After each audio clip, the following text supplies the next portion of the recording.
Oh, I shouldn't have fed my treaty guys. They're not here.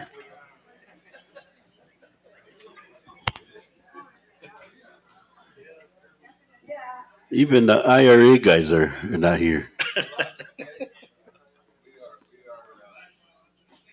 You ready? Give me the give me the five. Give me the countdown. Well, well, that was a great morning, wasn't it? I hope you enjoyed that morning and our morning here with our presenters and all the information that was shared. It's good to have good partners. I work in Indian country, and as we work with our people and our communities, we know that we work through that work through a lot of partnerships. And at the Oceti, we're glad that we have partners who want to work with us, come be with us, and share the information that you heard today. And I think those are important things to do. Continuing on with our agenda, we heard the interest in buffalo, and we're honored today to have one of the leaders, I believe, in our country or in the world when it comes to buffalo restoration. And his name is Jason Valdez. He's a Eastern Shoshone tribe. He is a leader within the Blackfeet Nation Intertribal Buffalo Council. So Jason, as far as his introduction, spearheaded the successful effort to relocate buffalo to the Wind River Indian Reservation, and works with both the Eastern Shoshone and Arapaho tribes in buffalo management. He's an advocate for indigenous cultural revitalization and ecological restoration, and is the president and executive director of the Wind River Tribal Buffalo Initiative. And so I know I saw Jason this past summer at a meeting in Wind River where the superintendents on both Yellowstone and Grand Tetons came together to talk about the future of co-management and co-stewardship of those parks in partnership with tribes across the region. I know Jason gave a great talk on the importance of buffalo and the connection to the land. So we're glad that Jason's here. Jason, welcome, and we look forward to your talk. So help me welcome Jason Valdez. Also, while he's coming up, could you let him know about the change up in the agenda?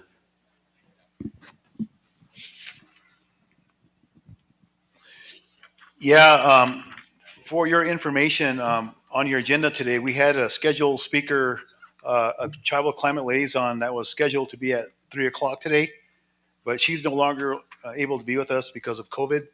So we're also honored and privileged to have one of our speakers come. Mr. Robertson, Dr. Robertson, has agreed to come and speak to us about data science, and data sovereignty. So that's a change. So please make note in your agenda. Thank you. Thank you, James. I want to say good afternoon to each and every one of you. My name is Jason Valdez, and member of the Eastern Shoshone tribe. I currently work for the National Wildlife Federation's Tribal Partnerships Program, and I sit on several boards, Intertribal Buffalo Council, and I'm filling in for Irvin Carlson, president of the ITBC, and he was due to be here today. He's Blackfeet, and so he's does a lot of work up there in northern Montana with Blackfeet tribes. And myself, being from Wyoming, I work closely with the Eastern Shoshone and northern Arapaho. And so I'm here to talk a little bit about buffalo bison restoration and how important that is to many of our tribes, especially our buffalo tribes and those that historically depended upon this animal for life's commissary, food, clothing, shelter. It's foundational to our ceremonial belief systems and our ceremonies. For myself personally, I grew up at Wind River. My dad was a biologist, and he was in a unique position as a tribal member, but also a federal employee working to uphold trust responsibility of that agency to the tribes. I grew up hunting and fishing, camping a lot, spent a lot of time on horseback in our mountains, in our wilderness area. And one thing that we always talked about is, how come we can't hunt buffalo? And as a kid growing up with a biologist father, he was constantly working to understand more about our lakes and our rivers and our fish, the importance of that as a food source, but also our wildlife. And he worked to introduce pronghorn antelope and bighorn sheep back to our reservation when I was a kid. And so I got to witness that growing up and the importance of bringing those species back. He told me that when we brought that pronghorn antelope back, that within 10 years I'd be able to kill my own antelope. But they did so well that only 8 years later I was able to harvest my own, and I've killed one every year since. So I'm very, thankful to be in this role to be able to work on buffalo restoration. My dad, he took me to East Africa when I was 18, and I traveled around Kenya, Tanzania, and Uganda. And I got to witness something that was really incredible to me, and that was the wildebeest. The wildebeest today is the largest ungulate migration in the world. It's 1.5 million. We drove for over 100 miles on dirt roads, and as far as you could see in every direction was wildebeest, along with about 50 other species. What that helped me realize was that this is less than 5% of what the bison was here less than 200 years ago. We had 30 to 60 million bison as opposed to the small number of wildebeest in East Africa. So I had a newfound appreciation when I came home to understand a bit more about our country, our people's history, and our relationship to those animals, especially the buffalo, bison. Our 574 federally recognized tribes in the country today, over 330 distinct languages. We had our own relation, reciprocity with the plants and animals, water on our lands. But what we come to understand is that these promises, that were made with the federal government, every single one broken or violated in some form or fashion. The loss of lands, those broken promises, the invitation to settlers and pioneers to come in and promote agriculture, bring in invasive species like cattle. And what that did for changing our relationship to buffalo. As westward expansion happened, there were 30 to 60 million buffalo were slaughtered over 100 years. Oftentimes only the hides and tongues were taken. Hides were shipped east and made into belts to fuel the Industrial Revolution. The bones, they say, looked like snow in the middle of the summer. And so they gathered up all these bones and they put them on trains and they shipped them east, made them into fertilizer and fine china. So not only did they kill all of the buffalo, but then they removed all evidence of it by taking the bones. Was the annihilation of the largest herd, migratory herd in world history. Far surpasses the wildebeest migration that we see on National Geographic and things today. So that story between native people and buffalo is very similar in that we're now on remnants of our once former vast territories. Buffalo in parks, refuges, and private ranches, and our tribes on reservations. As the buffalo were removed from the landscape and people forced on the reservations, then it made way for these large beef operations to come in, many of which are still in existence today. You often hear about the fourth or fifth generation ranchers. Well, those are the ones that came in after we were forced off. They created things like beefalo and cattle. Well, cattle are from Europe and they're susceptible to changing climate. Many cattle froze to death. Even a couple of years ago, we had that Arctic blast that came down from the north and it froze over 1 million cows. They died. They couldn't survive it. There was no report of any buffalo or bison lost during that time just a few years ago. So this forced breeding of cattle and buffalo was in an effort to make a better cow, one that wouldn't freeze to death. So beefalo and cattle, caused cattle gene introgression into the bison genome, and the cattle genetics are pretty prevalent in many of the buffalo that we have in the United States today. There's about 500,000 buffalo in the United States, but 98% of them have cattle gene introgression. There's less than 25,000 buffalo that are of reputable genetics, and most of those have lineage to Yellowstone, because that's the last remnant population that was left from after they were all slaughtered. So, buffalo are very important, and Intertribal Buffalo Council has helped to get buffalo restored to many tribes, and I'll talk about that a little bit. But one thing I want to reference is, the idea of progress and manifest destiny, and what that has done for us in this country, because we've been encouraged to plow it up, pave it over, fence it in, fence it out, do agriculture, divert water, all of these things that are contrary to the way our people related. So this is light pollution in the United States. And so if we think about progress, we think about, continuing to develop, build roads, to continue to move into places where we don't belong. The goal is maybe for the rest of the country to look like this. I hope that it's not.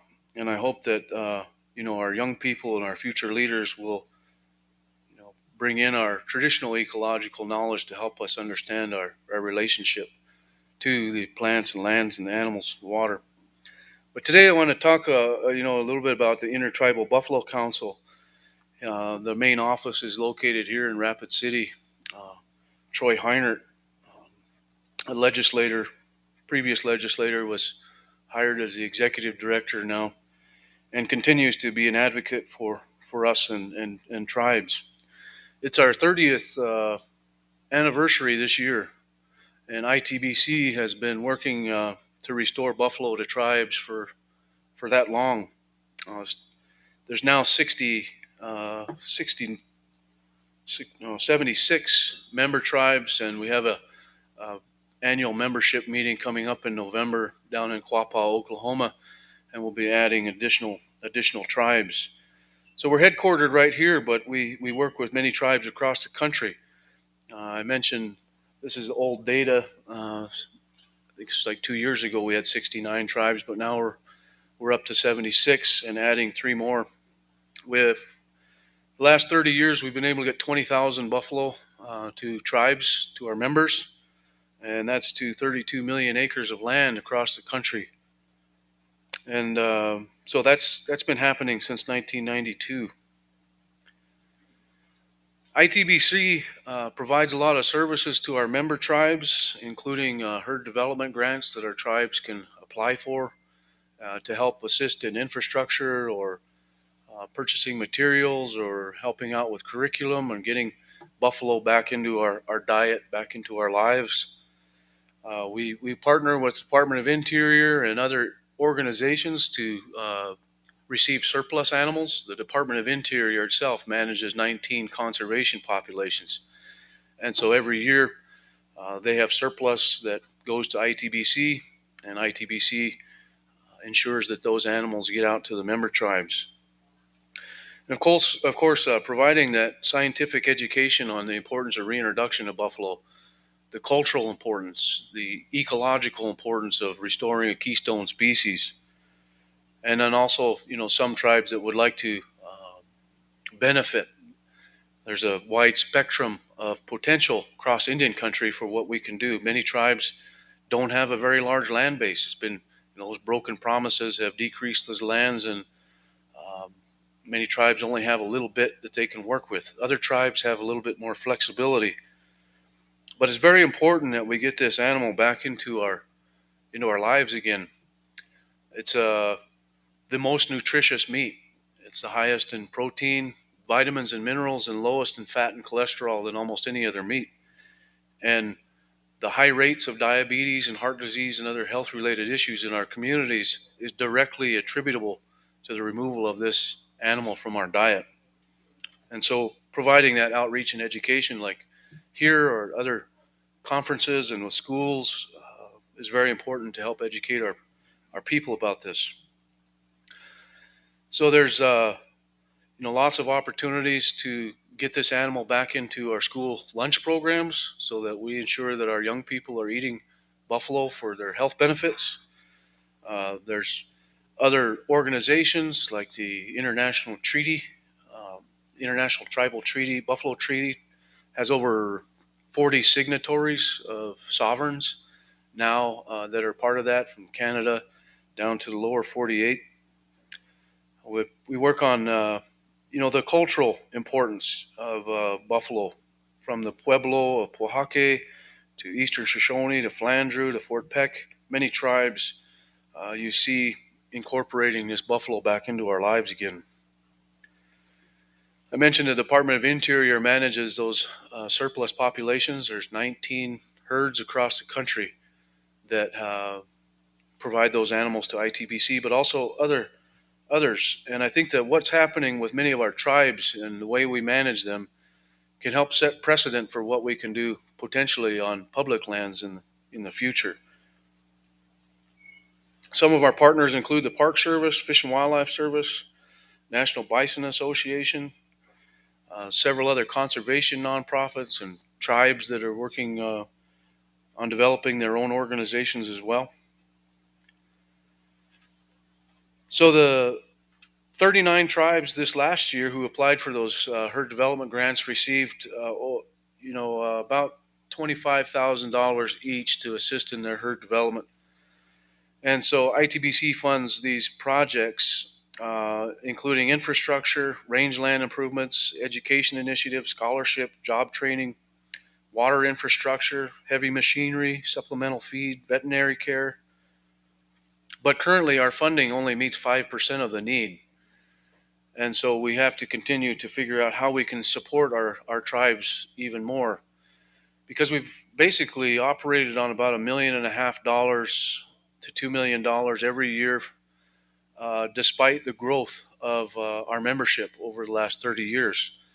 And so the effort of ITBC to increase the amount of funding that we can distribute to tribes is very important and increasing. We've been in partnership with the National Bison Association and the Wildlife Conservation Society and others on the federal government's trust responsibility to tribes, because we feel that buffalo is a treaty right, and we can look to precedent that was set in the Northwest with the Bolt decision, how the federally appropriated dollars go to the Northwest tribes to co-manage those fisheries. Well, salmon wasn't nearly eradicated, but they receive federal funding to co-manage that resource. Buffalo was nearly eradicated, and so the effort should be to really restore and help us restore this buffalo to our communities for the health benefits, for the role of this buffalo as a keystone species on the landscape. And the federal government should have some role in that. And so we introduced the Indian Buffalo Management Act, and it was supported and led by Deb Haaland and Don Young from Alaska, and it's been stalled in the South Dakota legislature in Senator Rounds' office, largely because of pressure from the stock growers and the Farm Bureau and the cattle industry, as usual. And so we have a trip coming to D.C. Coming up, and the hope is that we can give one more final push to get the Indian Buffalo Management Act into the Senate side. The IBMA would provide about $14 million to tribal organizations to assist in buffalo restoration. That's 10% of what is allocated to the Northwest tribes. They receive $140 million each year for co-management of fisheries. We're asking for 10% of what is allocated to the Northwest to go to buffalo programs and to help us restore buffalo. So here's just a little bit further information on that Indian Buffalo Management Act and how it was supported by Deb Haaland Don Young and Tom Cole. We really need more support at the legislative level, not only the state, the federal, but even the local level, in reaching out to our legislators. Could be an important way of getting the federal government to support our efforts. We've heard a lot about climate resiliency this morning, and water management and the sovereignty of tribes. And, you know, uh, for instance, the Missouri River Basin, if all the tribes in the Missouri River Basin adopted the same water quality standards, imagine the impact that would have on forcing these states to listen to the tribes. If the tribes could get together and exercise sovereignty together on a larger scale, on a watershed scale, that could be an interesting way to exercise and partner in that. Buffalo have a lot of implications throughout our communities. Not only the Shoshone, the Arapaho, but other tribes recognize this animal as being life's commissary, that it was the main food source. It was where we got our materials, our tools. The Arapaho tribe, for the very first time, harvested 2 of their own buffalo for their annual Sundance this year. That's the first time that's ever happened. 1885 at Wind River in Wyoming was the last buffalo taken by the tribes. We were finally able to get some restored in 2016. And now the 2 tribes at Wind River have over 150 buffalo collectively, and we're working on changing land use to retire cattle grazing permits to restore buffalo to larger landscapes and protect them as a wildlife species under tribal law. That really helps in our community. There's also things around disease. As buffalo were eliminated from the landscape and cows came in, they brought disease. Things like brucellosis and tuberculosis and malignant catarrhal fever, mycoplasma bovis. So there's several diseases that cattle brought and infected the wildlife. Now we know that Yellowstone is the last genetically reputable herd. And so those genetics are very important for many of our tribes that want to have those conservation genetics. But in order to get those animals from Yellowstone, they have to go through a quarantine process so that they can be deemed certified disease-free.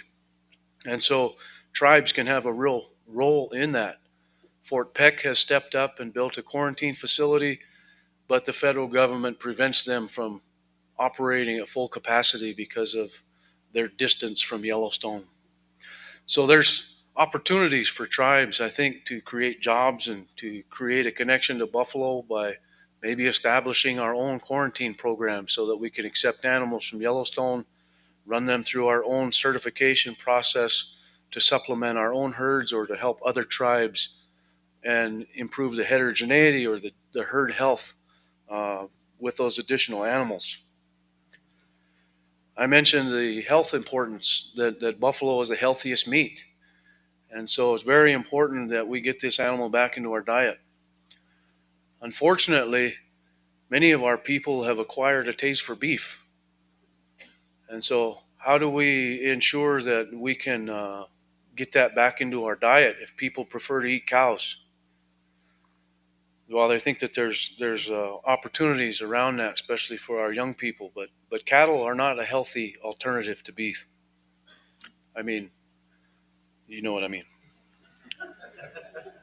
Again, the nutrition, very important. I think that, we think about how we used to preserve that meat. We did that without refrigeration. And so it's important to hold on to those values, hold on to those cultural ways of preserving meat and also incorporating them with our other traditional foods like berries and other foods that we gather from the landscape. Of course, reclaiming our culture, tradition, languages, those values, the ceremonial belief systems. We heard that elderly gentleman earlier talk about that 7th direction. And That's each and every one of us. And so making sure that our young people have that holistic grounding in the medicine wheel about how our balance that we know in the natural law, about how that applies to us as individuals as well. Finding balance mentally, physically, spiritually, emotionally as we grow from baby, youth, adult, elder. So ensuring that our cultural traditions and beliefs are understood and lived by our young people again. It's connection to land. I showed those maps about how much land we've lost. We can look at bad legislation like the General Allotment Act that opened up our reservations for homesteading. Land privatization was not a concept to us. We didn't understand how you can own this land and that guy can own that land across the fence. That is unholistic. Fences are the epitome of colonization. And as we decolonize our ways of thinking and knowing, we also have to decolonize the way we use our lands. That means taking fences down. Because the health and wealth of our people historically was based in the biodiversity of plants and animals. We hear this biodiversity idea thrown around. Biodiversity is the abundance of species. Well, we can look on a worldwide level and see the abundance of biodiversity is decreasing everywhere on the planet. The decrease in birds, decrease in amphibians, decrease in mammals. There's an increase in livestock. There's an increase in the number of animals that are being raised. And so, again, the hunting culture, fishing culture, gathering culture is all very important. And in order to do that, we have to get some land back. At Wind River in Wyoming, I've been calling it buffalo land rematriation with buffalo restoration, which is a form of reconciliation. Been able to raise $7 million so far to buy land back that was taken through the Homestead Act. These lands were privatized and sold for pennies per acre to pioneers and settlers, but now they're worth $7,000 to $8,000 an acre. So it takes $1.5, $2.5, $3 million to buy these parcels of land back. But I've been able to raise some dollars to do that, and I think that is creating a pathway to getting some of these places back that our people have lost access to. Because once those lands are privatized, we became trespassers on our own homelands. So how do we open those lands back up? Well, we got to buy them, and then we got to take fences down, and then we can put a fence up for buffalo. But that increases our access, again, that we haven't had for 100 years. Economic development. There's opportunities to create jobs around buffalo, whether that's building educational buffalo boxes or creating jobs for meat cutters, for land managers.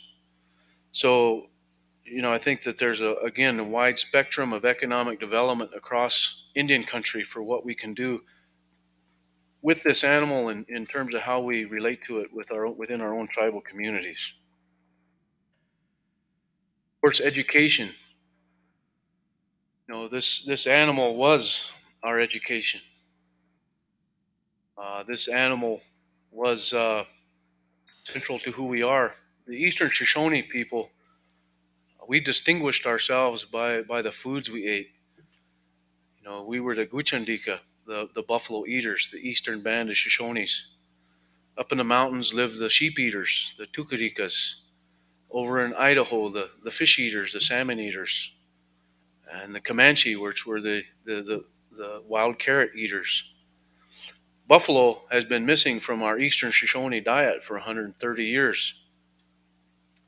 We human beings think that's probably a long time because of our short lifespan. But if we look at it in terms of the millennia that we've connected and lived alongside this animal, it's a pretty small window because this animal's in our DNA. It's in our being. I've been able to help harvest a few buffalo with some kids at various schools. And when you get a buffalo in front of a bunch of Indian students, it's like they already know what to do. And that's the best way I can describe it. When you get young people around us and they want to help and dig in, they all want to get their hands bloody. They all want to take a bite of that liver. They all want to take a piece of that meat home for their family. So it's restoring these foodways. And there's for me, I'm lucky that I'm able to continue from what my father showed me. We lived cyclically. We moved based on the seasons. We moved high elevation in the hot months and low elevation in the cold months. We harvested different foods and medicines at different time of the year. And then we would fish in the wintertime, fish in the springtime, hunt and gather in the spring and fall. And so the restoring this connection to our land and to our foods is a way that we help heal. And we have to heal. It wasn't very long ago that we couldn't say these things. We were shunned or we were ostracized. But all of these are about our healing. And buffalo is foundational to all of those components, especially our buffalo tribes in the Great Plains and in the mountain areas. So the Intertribal Buffalo Council is here in Rapid City, and so the opportunity to continue to work with the tribes here in South Dakota is present. We need more representation. We need more people to help ensure that our young people are knowledgeable about this animal and in getting it back into our lives and livelihood. There's a story that I like to share that comes from a Shoshone people, and it's about how we acquired fire. And the Shoshone people said there was a long, long time ago when the people could still talk to the animals, and elk we call badia. And elk had gotten a rock lodged in his hoof, and in an effort to dislodge the rock, it created a spark and lit a tree on fire. And the elk was thinking, I don't really need this fire. I should probably ask my relatives if they could use it. So he went to the mice and the rabbits, and those relatives said, "No, we don't need that. We got fur on our bodies. Maybe ask the other relatives." So they went to the elk went to the wolves and bears, and they said, "No, we got teeth and hair." They got a council of all the animals together, and the animals, thought about it, and they said, we don't need that, but we should ask those pitiful two-leggeds. They don't have any hair on their bodies. They can't run very fast. They only got 2 legs. Their teeth aren't very sharp, and they get cold real easy. So that elk, he went and gave that fire to the two-leggeds, and that's how Shoshone people acquired fire. But that story reminds us that we're still pitiful human beings. That if you take all of these technology and the buildings and all of our fancy stuff away, that we still have to rely upon our 4-legged relatives and the birds, the fish. What we say in our languages, Mutaku ye oyasin, Besi hi neta ena, Dama nero wurat. We have these sayings in our languages about all our relatives. We also have sayings in our languages about the water. Water is being our first medicine, and how we use that and how we care for it, take care of it. It's not a coincidence that we lived on this continent for 20, 30,000 years and we didn't poison our water. How many places can we go now and take a drink from a river and not get sick? The rates of these sicknesses that are coming about, the changes that we're seeing in the climate, all of these things point to great change is coming. But for us as indigenous people, that's something that we've always been able to adapt to. We knew and anticipated change. So how do we keep that going and ensure that those belief systems are intact for our young people? That buffalo has 7 times the hair per square inch as a cow. Every winter they put on a new coat, and in the springtime they lose it. That hair becomes very important for many other animals: the ferruginous hawk, the burrowing owl, mountain plover, cowbird, which is a misnomer, should be the buffalo bird.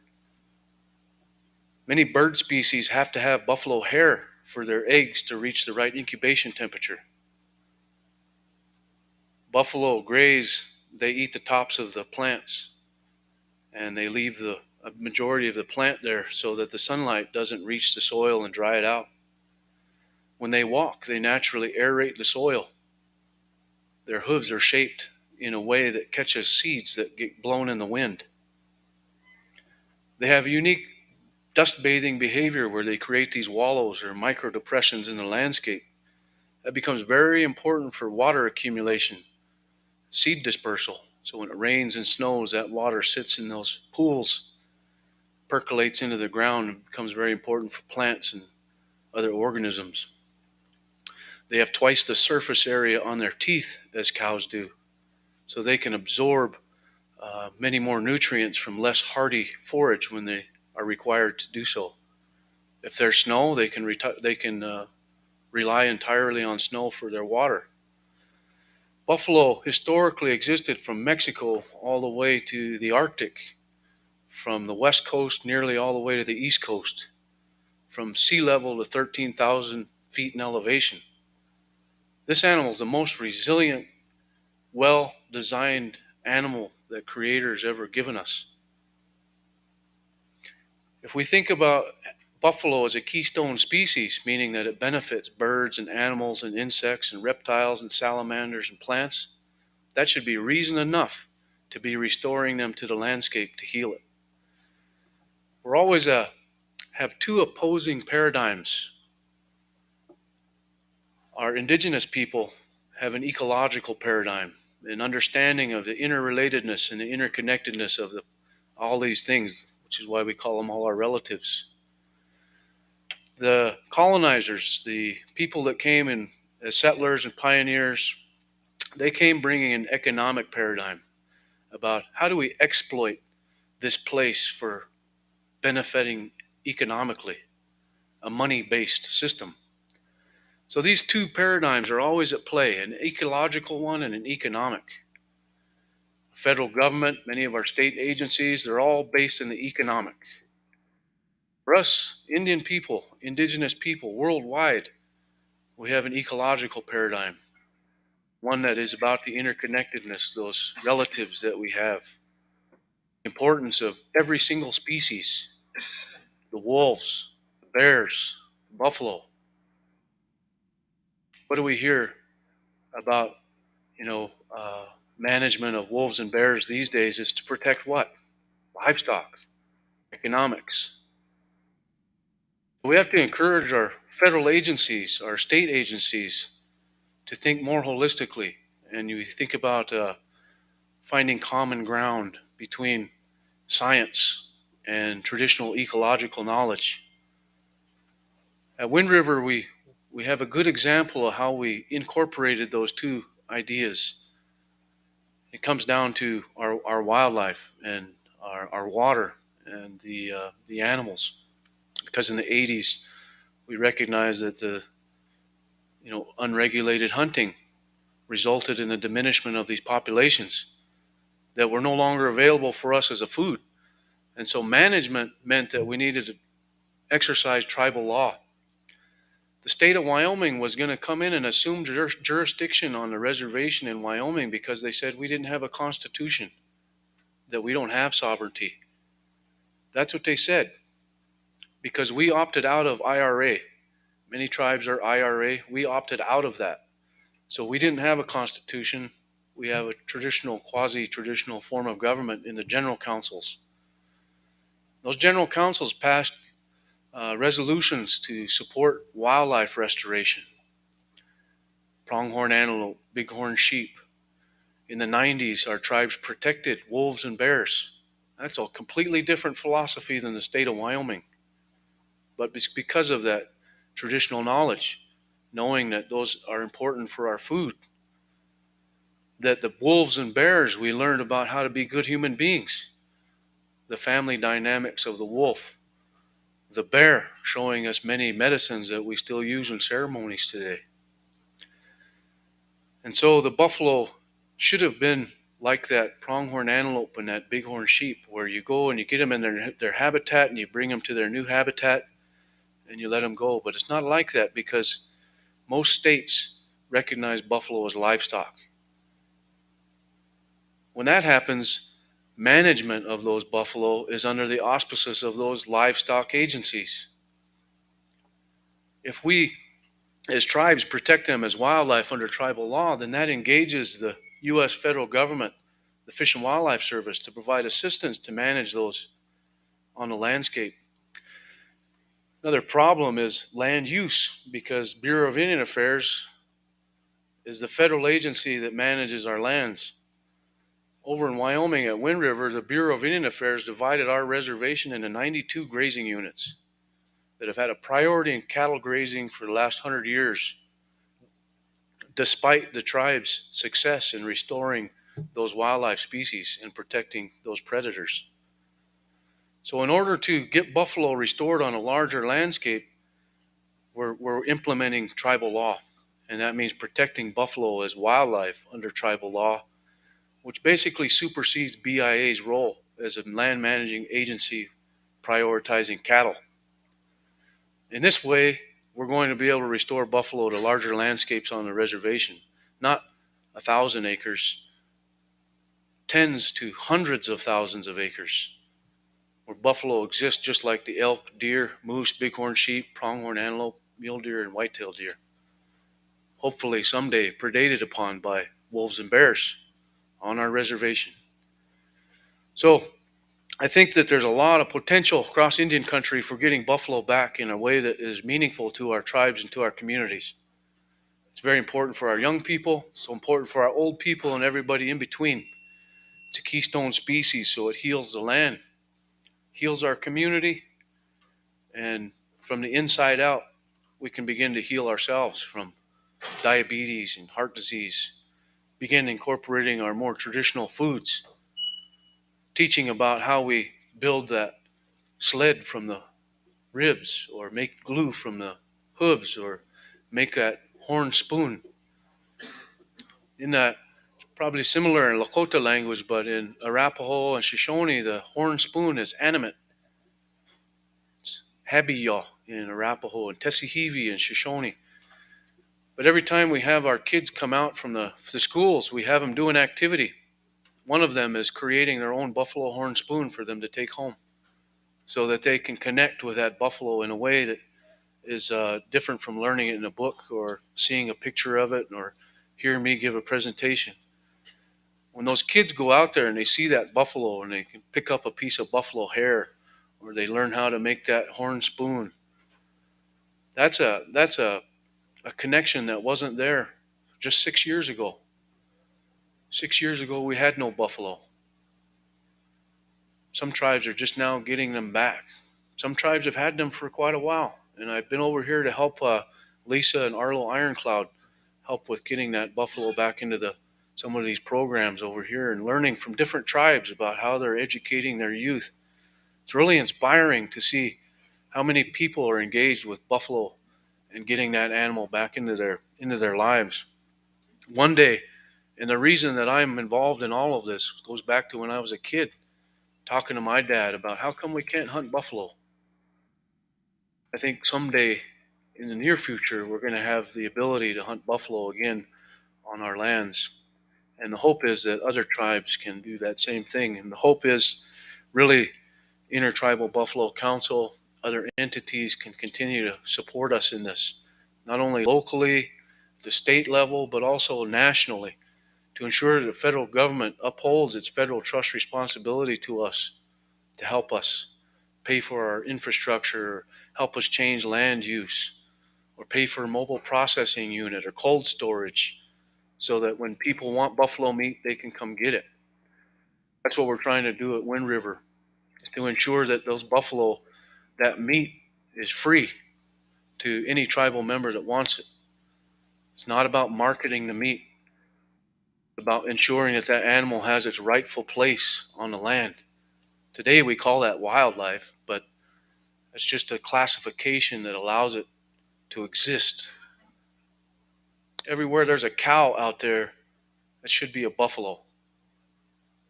Cows are invasive species.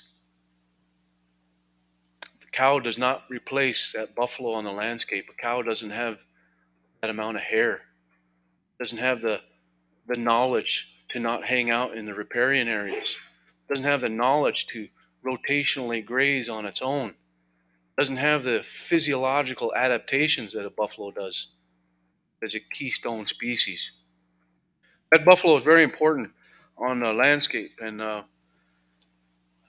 in our lives. I just really appreciate the opportunity to come up and visit with you. And on behalf of the Intertribal Buffalo Council, I want to thank the drum for being here and the elders that are in the room and the prayers that have been said today. It's very important for us as a people. And thank you, James. And I'm happy to take any questions if anybody has some. We have time for questions. Yeah, okay. Oh, thank you, Jason. Any questions for Jason? Again, please use the microphones, your name and affiliation.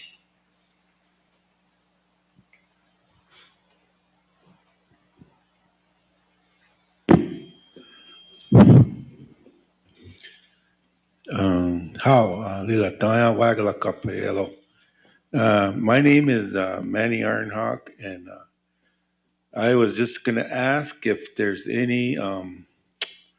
I and my wife Renee we're planning to have run some buffalo. Is there any programs that can help us on that part, like everything, like the fence up to the fence building to other information like that way that can be helpful? Yeah, thank you for that. I would refer you to a little bit to the office here in town, and Troy Heinert at the office would be able to help you. I know that ITBC and USDA have created a handbook for tribal cattle producers to shift to buffalo, and there's that handbook is in print right now, but it will be available, I think, through our office here in town. And so that's a way to get cattle producers to shift to buffalo, because buffalo are a lot easier to handle than cows. They don't need help, and so we encourage that. And so it's good to hear that you're thinking that way. One of the fences that we use at Wind River is modeled after Fort Peck, and it's considered a wildlife friendly fence. It's a 6-strand, 60-inch tall, smooth top and smooth bottom with an 18-inch gap on the bottom. And then we go 5 steel to 1 wood post. And that runs about $3 a foot from what I've been able to find in Wind River in fencing contractors. So that's one way to think about it. But I would steer you to ITBC there, and then I could.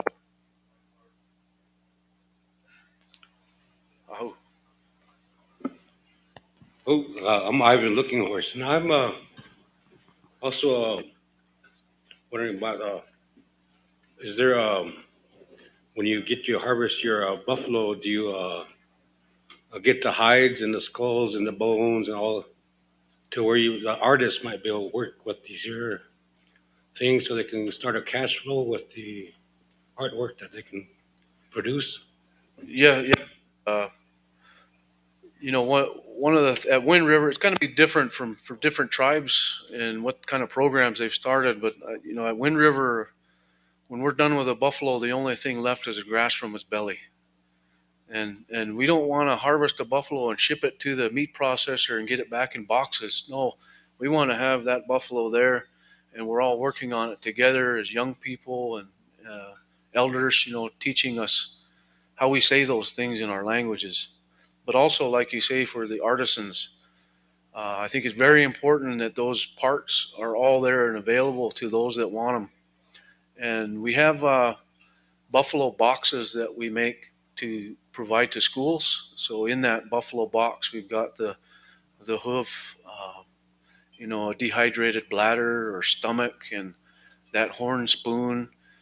If the box is big enough, the rib sled, and demonstrating, how that animal was utilized and how all those parts were used. But I think as we grow our program, it's going to be very important that we ensure those parts are available for hide tanning.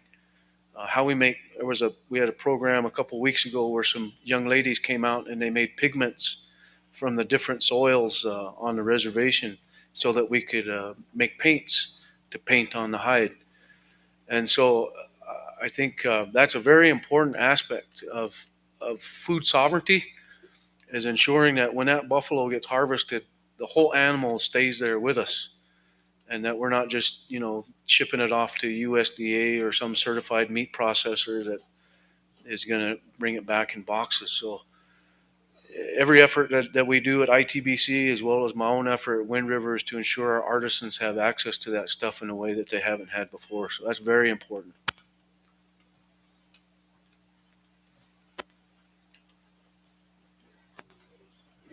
Hi, that was a great talk.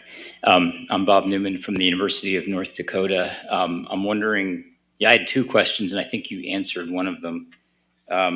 Do you think that the Recovering America's Wildlife Act might help you finance some of the things that you're trying to do with buffalo restoration?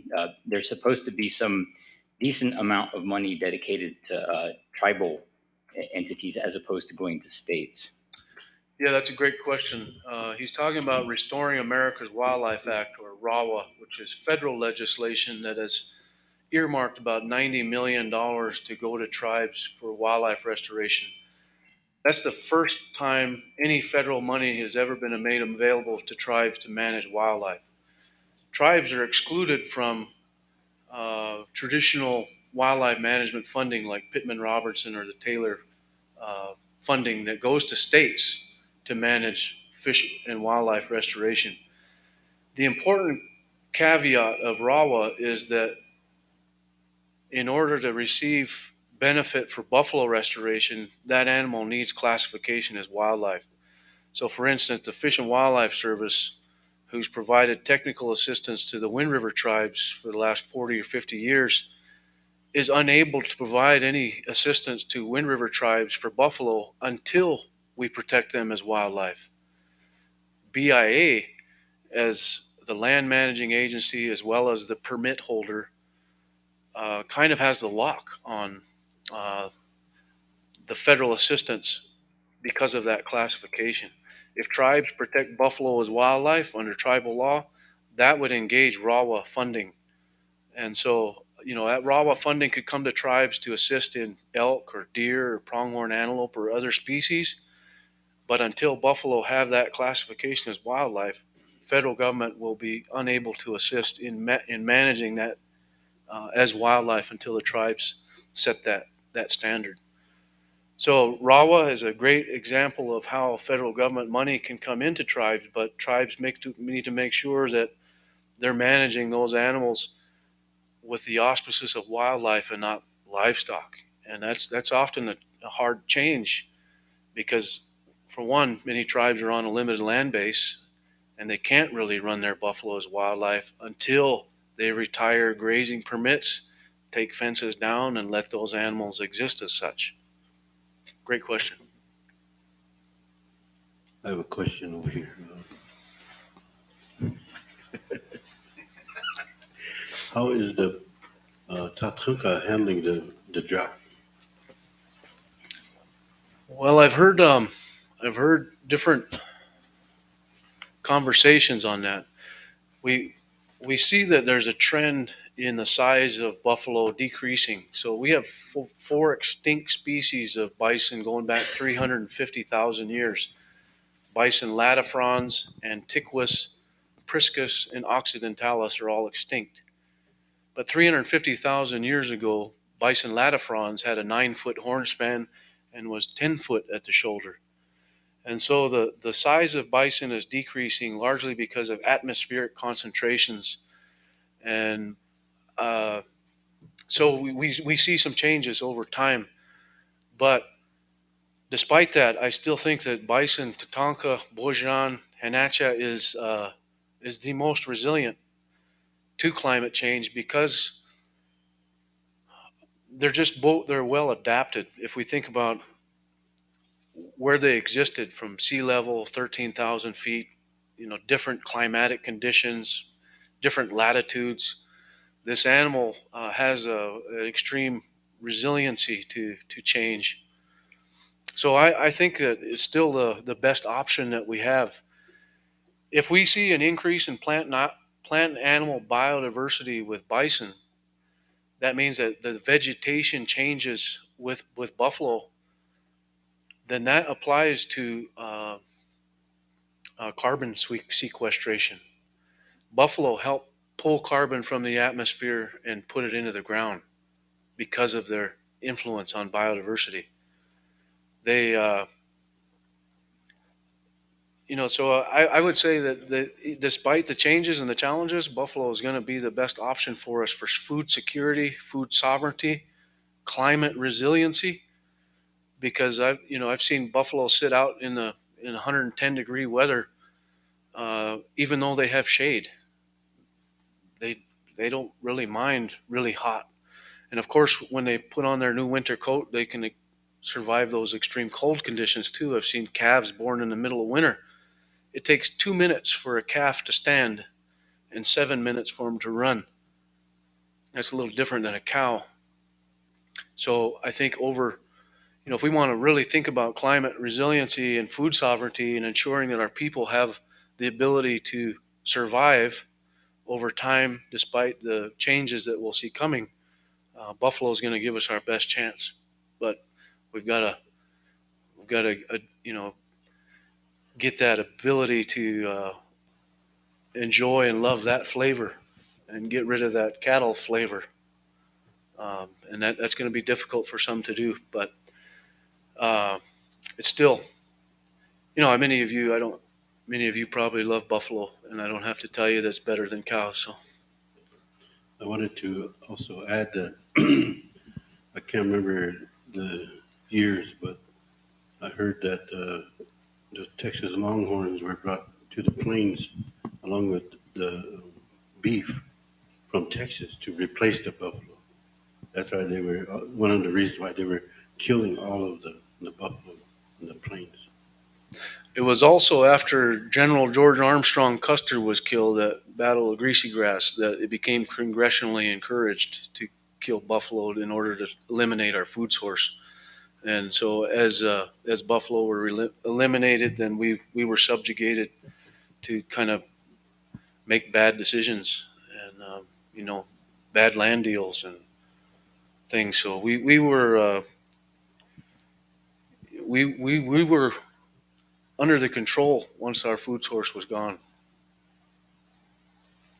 In the back of the room, I had a couple questions there. Mic check. Good to go. Mic check. Oh, Please check. COVID check. Per capita check. Makola here is getting ready to go to sleep, so I'm trying to wake him up. I have some comments, and again, I want to thank James Radley for inviting me up here. And I came particular for this particular topic, but it's bigger than just bison. And Jason, you did a super job of laying out all the key points of the Oyate, and I'm pretty impressed, and I feel good about our future with your leadership. I'm going to grab a couple points here that you mentioned, but you mentioned genetics, and it's kind of a taboo deal. And let me back up here. My name is Phil Baird, and I've been in this business for 30 years, and trying to get tribal colleges to be a vehicle to support what you're talking about. But the genetics, when Texas A&M came to us, we said no. Elders, spiritual leaders said, don't mess with the DNA. So we didn't. But it dawned on me that we were asking the question, how much buffalo are you? And we've been doing that since forever. How much Indian are you? So I'm pointing to the issue of that these deals spin beyond just the circle of the bison or the herd that affects us as Native people. And blood quantum is a huge issue. I don't know how we're going to deal with that. I don't know how tribal government's going to deal with that. But again, you can't fault who you fall in love with and your significant other. But, you know, we're spending a lot of time with the genetics part, and I understand why. But let's don't get so caught up in that, I guess is my thinking and my feeling. Because in the end, the whole genetic deal, when they did that study over 30 years ago, it was about asking the question, how much buffalo are you? And if you had no beef, you had a better marketing capacity for all the qualities that you talked about. So that's something in the future we got to deal about. You mentioned education. And I don't know how you can do this without education. And you say there's now 74 tribes here, and there's only 37 tribal colleges. I'm leading up to as many people don't know that tribal colleges were designated in 1994 as land grant institutions, meaning we're on the same par with South Dakota State. We're eligible for USDA resources and what have you. And I went to IDPC and asked, where's our place? And again, not right or wrong response, but it's just like, well, this is tribal government. And tribal government's the member. So go through your tribe if you need anything. Well, you know, we're 1994 land grants.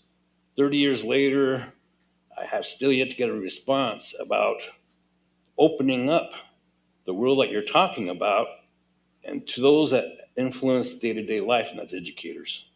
We talked about K through 12. We talked about ideas that you talked about. But again, the other half of economic development and nutrition and food sovereignty is how you're going to shut off our young people's path to that C-store. We all see it. And we can all aspire for a better world. But until we do something with those C-stores, it's going to be like that doctor said 25 years ago. My boss, Lionel Bordeaux, he said, Lionel, he said, you folks are in for a heck of a storm coming up here down the horizon. Diabetes. And so our whole nutrition has been subject to something other than what our ancestors grew up with. And when we introduced Bison and we do elder Christmas meals, Thanksgiving meals, when we started doing that, a lot of meat was left over, bison. Why? Our elders wanted the traditional turkeys, beef, chicken, whatever. But what did that tell us? Rosewood just hosted a major session last Saturday on boarding school. That's the impact of the boarding school. I don't know if anyone's even talking about that. That we've taken our people away in that boarding school appearance from the very Walmart that Jason very well articulated there. And we're going to have to deal with that. That generation's starting to leave us. What are we going to do for the future? And I guess I'm back to the holistic approach. We're all in this together, native and even non-native. We're all in this together, and yet we've created, or we're respecting, and I appreciate that, boundaries. But I go back to what Crow Dog, our spiritual leader, said. In talking about a lot of these issues and a lot of frustration and pain and what have you. But in the end, Leonard Crow Dog always reminded us, he said, you got to realize there's two sets of laws. There's the laws of man and the laws of the universe. And what he didn't say or ask for, but the question begs itself is, what's going to prevail? Laws of man versus laws of the universe. And we can make all kinds of cases with climate change. And that's where I was kind of hoping that we're talking more about potential solutions, how we can close the gaps there. But again, you talk about going to Congress, been there and done it, state, been there and done it. And yet those are laws of man. And Grandmother Earth, when she's got a wake up call for us big time right now. And do I ever say that even COVID, and we're dealing with M. bovis COVID of the buffalo, kind of make some similarities to that. But that's just the beginning of the wave that's coming. And then they shut off the snow crab season. First time ever in Alaska. These are all pieces of the puzzle that are all coming together. So as we talk about Tatanka, that's good. And yet there's only 400 thou. We got what, 4 or 5 million native people, and then this country, do the multiplying. I just do Head Start math. But do the math and you can figure out how big this is. So I just wanted to offer those comments there for future discussion, that we can look at Bison and that we're what it represents, but there's some spillover effects that's going to affect us native people. And so again, I just want to encourage, open that door up, bring people to the table. If they want to do co-ops, so be it. We tried that at Standing Rock, got a little political, went by the wayside, but that doesn't mean it can't happen. So again, I just leave you with the last words of that Leonard Croto talked about. What's going to prevail in the end? Laws of man or laws of nature? Phenomenal. Thank you. I think the laws of nature will prevail, but I like your comments about not placing blood quantum on the buffalo. Uh, if it looks and tastes and sounds and acts like a buffalo, then that's good enough for many. But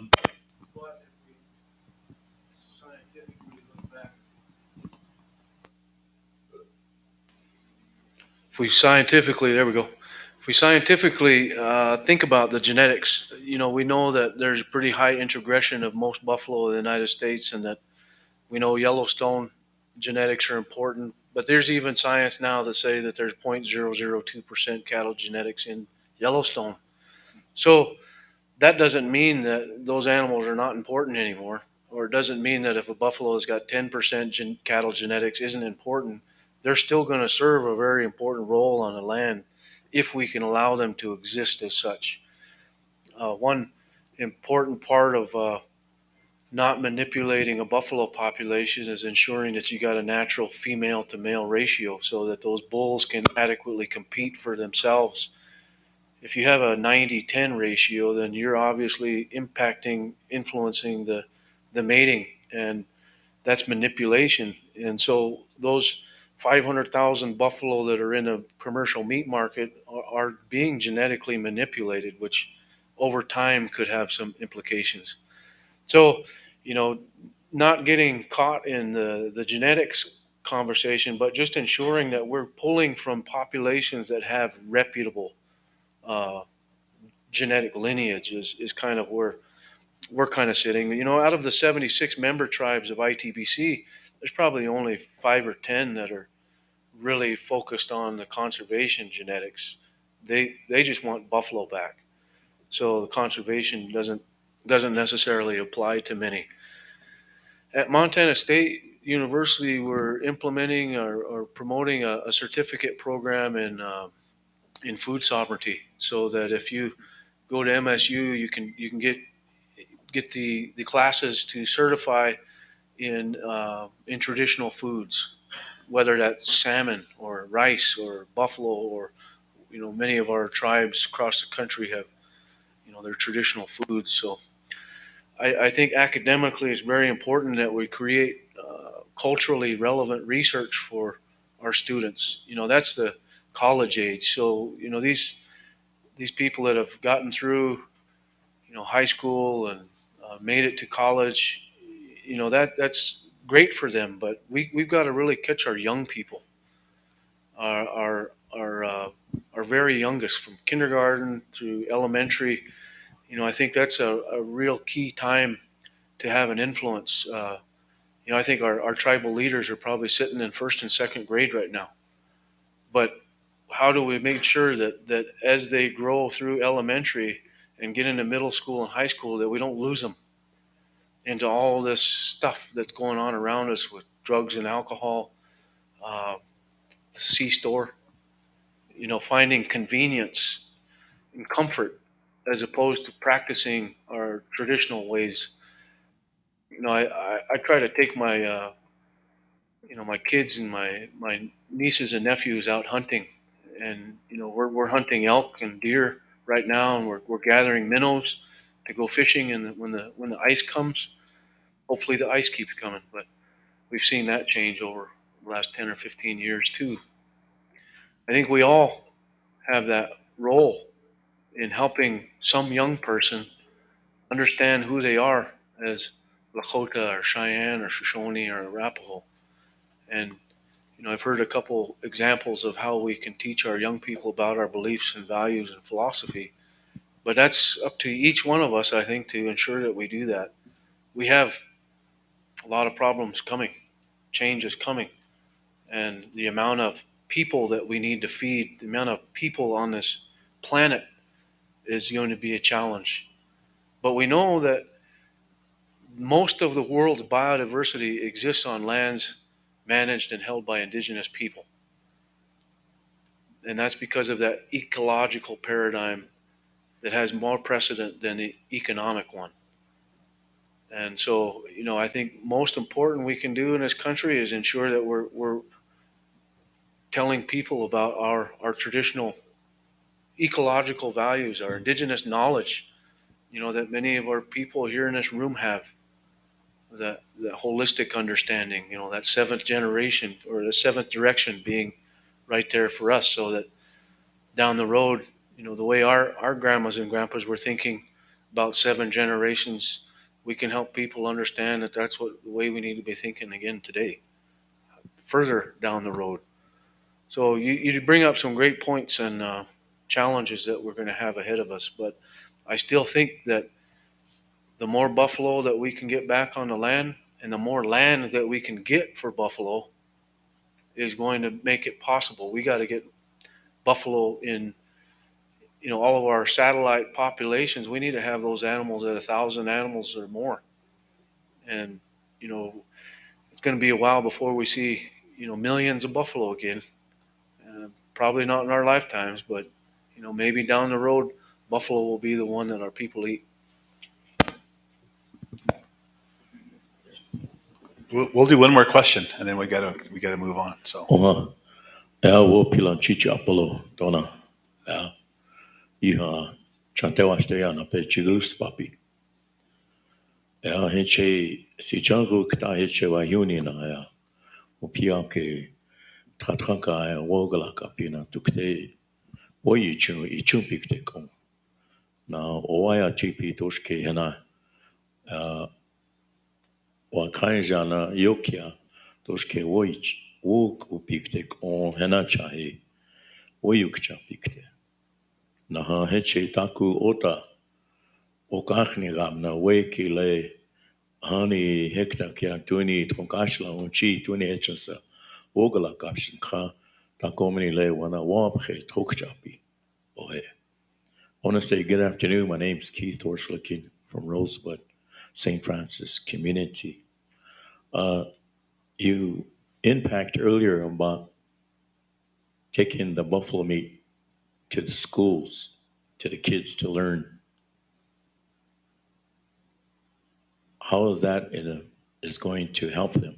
Secondly, if these kids are so used to eating buffalo meat and they want it during the weekend, how are you going to help the parents get the buffalo meat? And how well is it going to understand the value of it? Just like Makola here said, that buffalo meat was very important, but other resources take the place. We talked about many times, I hear you talked about genetics. Grandfathers, grandmothers never talked like that in the past. It was just the buffalo and the horse, the elk and the deer. But time change, and all of this changing, the climate change, we change. We talk about our way of life in the English language. well do we stand with that? Our kids need to speak our language first before we start teaching them and helping them to eat the bison or the buffalo so they can understand all parts of it as all of us do. And that's kind of a real touchy situation about taking it to the schools. Maybe other places understand and other places don't because of the curriculum, the state curriculum of the USDA food. And that's another issue that needs to be talked about too in that. So there's a lot that is on the table and there's a lot that needs to be taught. And if you brought buffalo meat, how many of us will eat buffalo? It's another question, you know? There's only very few. Some just raised their hands up like my brother-in-law, Phil. Just kidding. But anyway, you know, that's where it's at today. So I just want to clarify that with you. And I know English language is very important, but it's also dangerous how you put it and how you write it down because one word will fight over it. But our language and Lakota language is one meaning and we'll stand by it. So I just want to share that with you. Thank you. Wapila.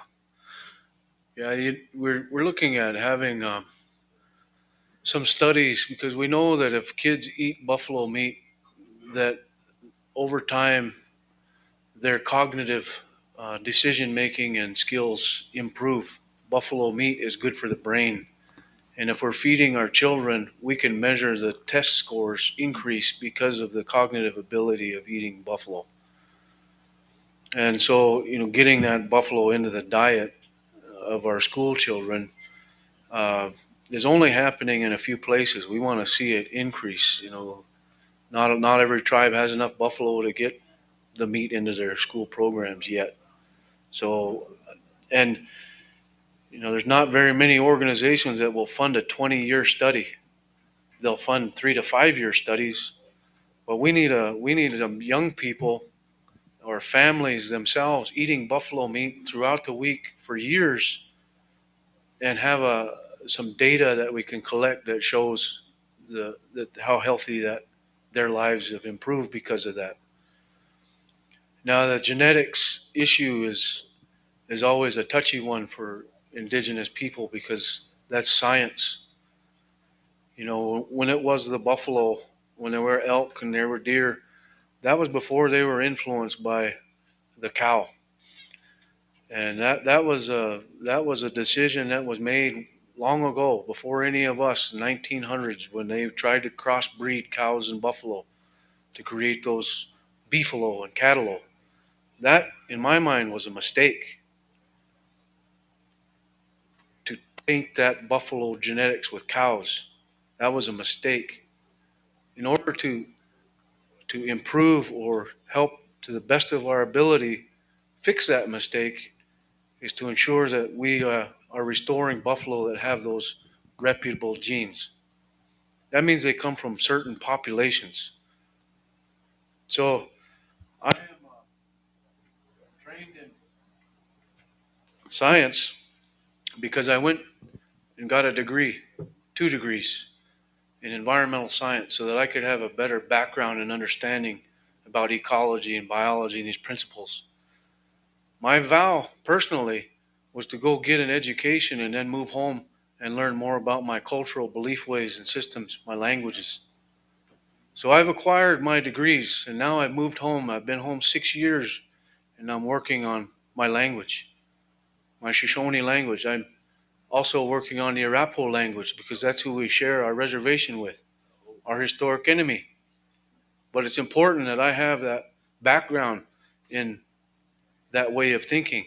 So I like your point about that, but I'm doing my best, my personal journey, to learn my languages because I've got the science background now.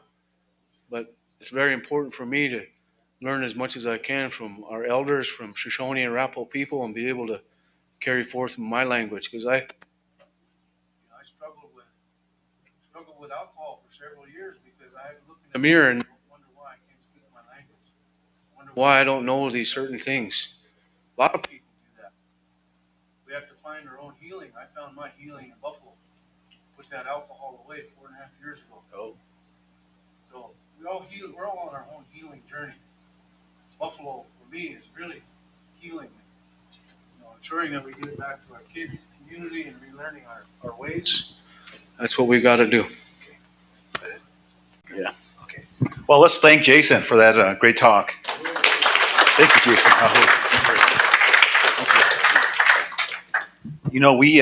We're talking about something very important to our culture, as you've seen through Jason's talk and all the questions here. And so we have this great drum group here with us, and we asked them if they would render a Tatanka song for us too. So as we get ready for our next presentation, would you please offer that? Thank you.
Wopililo.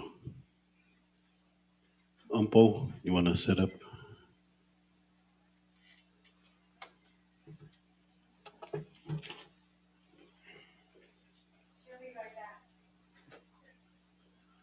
I was gonna tell my taha, where'd he go?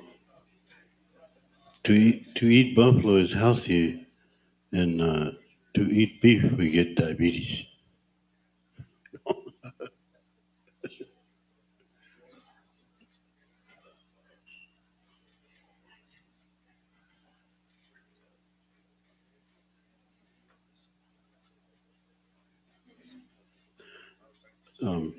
Buffalo makes us healthy, and beef makes us sick.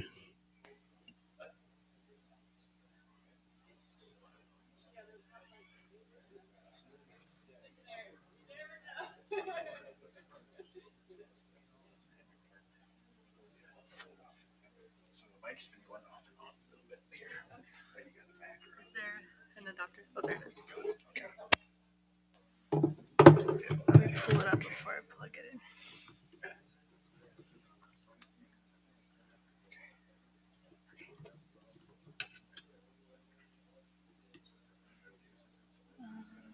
think it's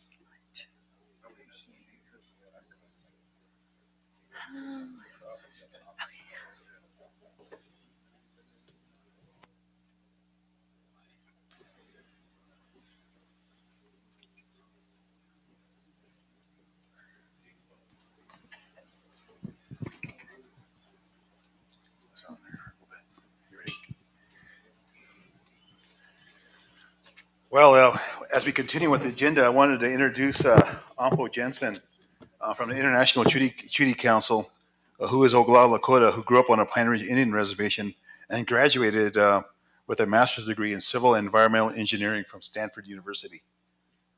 That's pretty good. That's pretty good.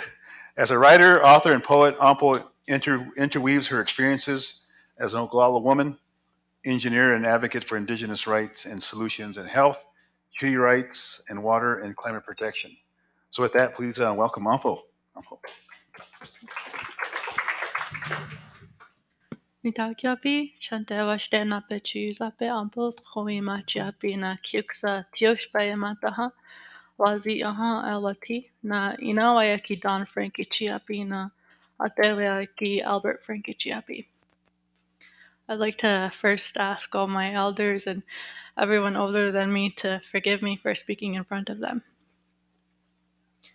So today I'll be talking about bridging science, engineering, and Lakota knowledge for climate and water health.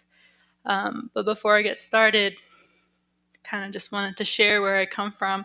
I come from the Kyuksa Tioshpae.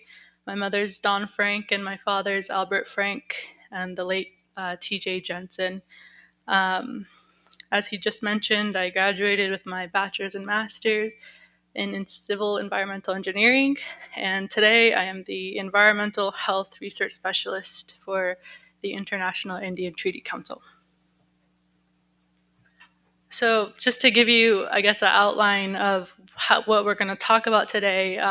So I'm 26 years old, pretty young. I grew up I went to school at Red Cloud. I grew up in Calico, but I also grew up really close to Gaka, Rick Two Dogs, and my parents lived really well. And so I was always very inspired by all of them, Maina, Athleen.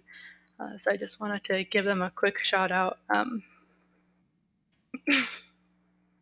Okay, so basically, when I went off to school, there's something that they tell young people, and they used to tell me, not my parents, but I used to hear this a lot, was you're going to have to walk in two worlds. And when I got there, I was like, okay, I'm going to have to walk in two worlds, whatever that means. But it didn't sit right. It was confusing. And one of the things that was really important was that I realized I had more in common with foreign students than I did Americans, and I think a lot of us kind of have that experience where we don't really necessarily all the way fit in with American society, which is a good thing.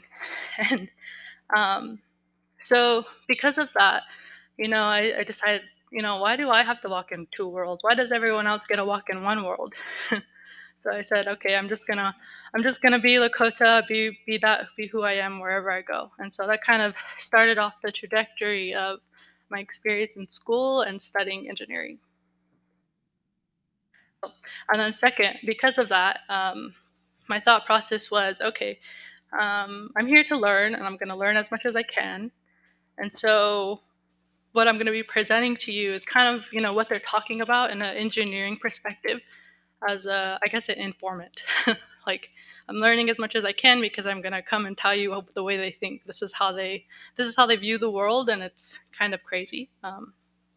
And then I'll talk about my work with the International Indian Treaty Council and how we're looking at the floodplain area and the Black Hills and the impact of legacy gold mining, and how a lot of the things that are happening today are human rights violations, and they started 200 years ago, and we're just now feeling the impacts, especially in our water, and it's coming through our health disparities. So there was a theme in my studies, which was sea level rise. That was the first thing that most people were interested in because of Hurricane Katrina. Then there are wildfires. California is one of the biggest case studies, in Australia. Floods, we're hearing that a lot, that we live in a really unique place where, floods are more common, and we have a high precipitation rate. So there's a lot of themes going on here, and so I'll be mentioning that. And then also my experience in water systems. So I went to school for about 7 years, and I had different research projects, first with water systems, because I thought that in cities, I thought that was something that I would have to, that was something I had to have some learn something from. And then the second is rural communities. They don't pay attention to a lot of reservations in terms of solutions, engineering solutions. They're always fighting us. And so I had to look overseas. And so I did a research project in Uganda. I was never there because it was during the pandemic, but they had a really unique way of approaching and adapting to limited water resources. So first of all, we have, extreme wildfires all across California. And the way they started off this course that I was in is they showed a picture of Yosemite. And they don't talk about indigenous peoples, and we all know that. So I had to raise my hand up and say, hey, there's something going on here that no one's talking about. And if you look on the right side, you'll see there's not a lot of trees there. There's people there, there's not a lot of trees. On the left side, there's a high density of trees. And people would think that's a good thing. But what they don't know is when they remove the indigenous peoples from that territory, they were removing, the steward, like a vital vein to the ecosystem, which was the indigenous peoples. And they moved them. And so they have this over density of trees growing all over California. And that's because they're not there. They're not living there. They're not cutting the wood. They're not using it to live. And so because of that, I had to raise my hand and point that out to them. And this is the way they're training engineers today, is they're making plans without us. They're trying to adapt to climate change. It's the big talk, but they're not really addressing, the elephant in the room. So I think a couple years ago on NPR, they talked about how tribal controlled burns were, vital, and they're the key. And that's for a reason, because with controlled burns, you burn a little bit, you don't burn the root. And I think earlier they talked a lot about how buffalo only cut the top, they graze it, they don't pull out the root. The same way we go and get sage, we don't pull out the root. Controlled burns do that too. But with wildfires, the temperatures get so high, they end up burning all the microbes, and so nothing will grow again. So that's a real threat to us too. And then secondly, they have this, get my breath for a second. They have this talk within the engineering ground about paradigm shift. So they know that there needs to be a change, but they're still not addressing indigenous rights or indigenous sovereignty, and they're still not elevating our treaties. So there's a lot of potential here, and this is just kind of where they were, how it was at that point.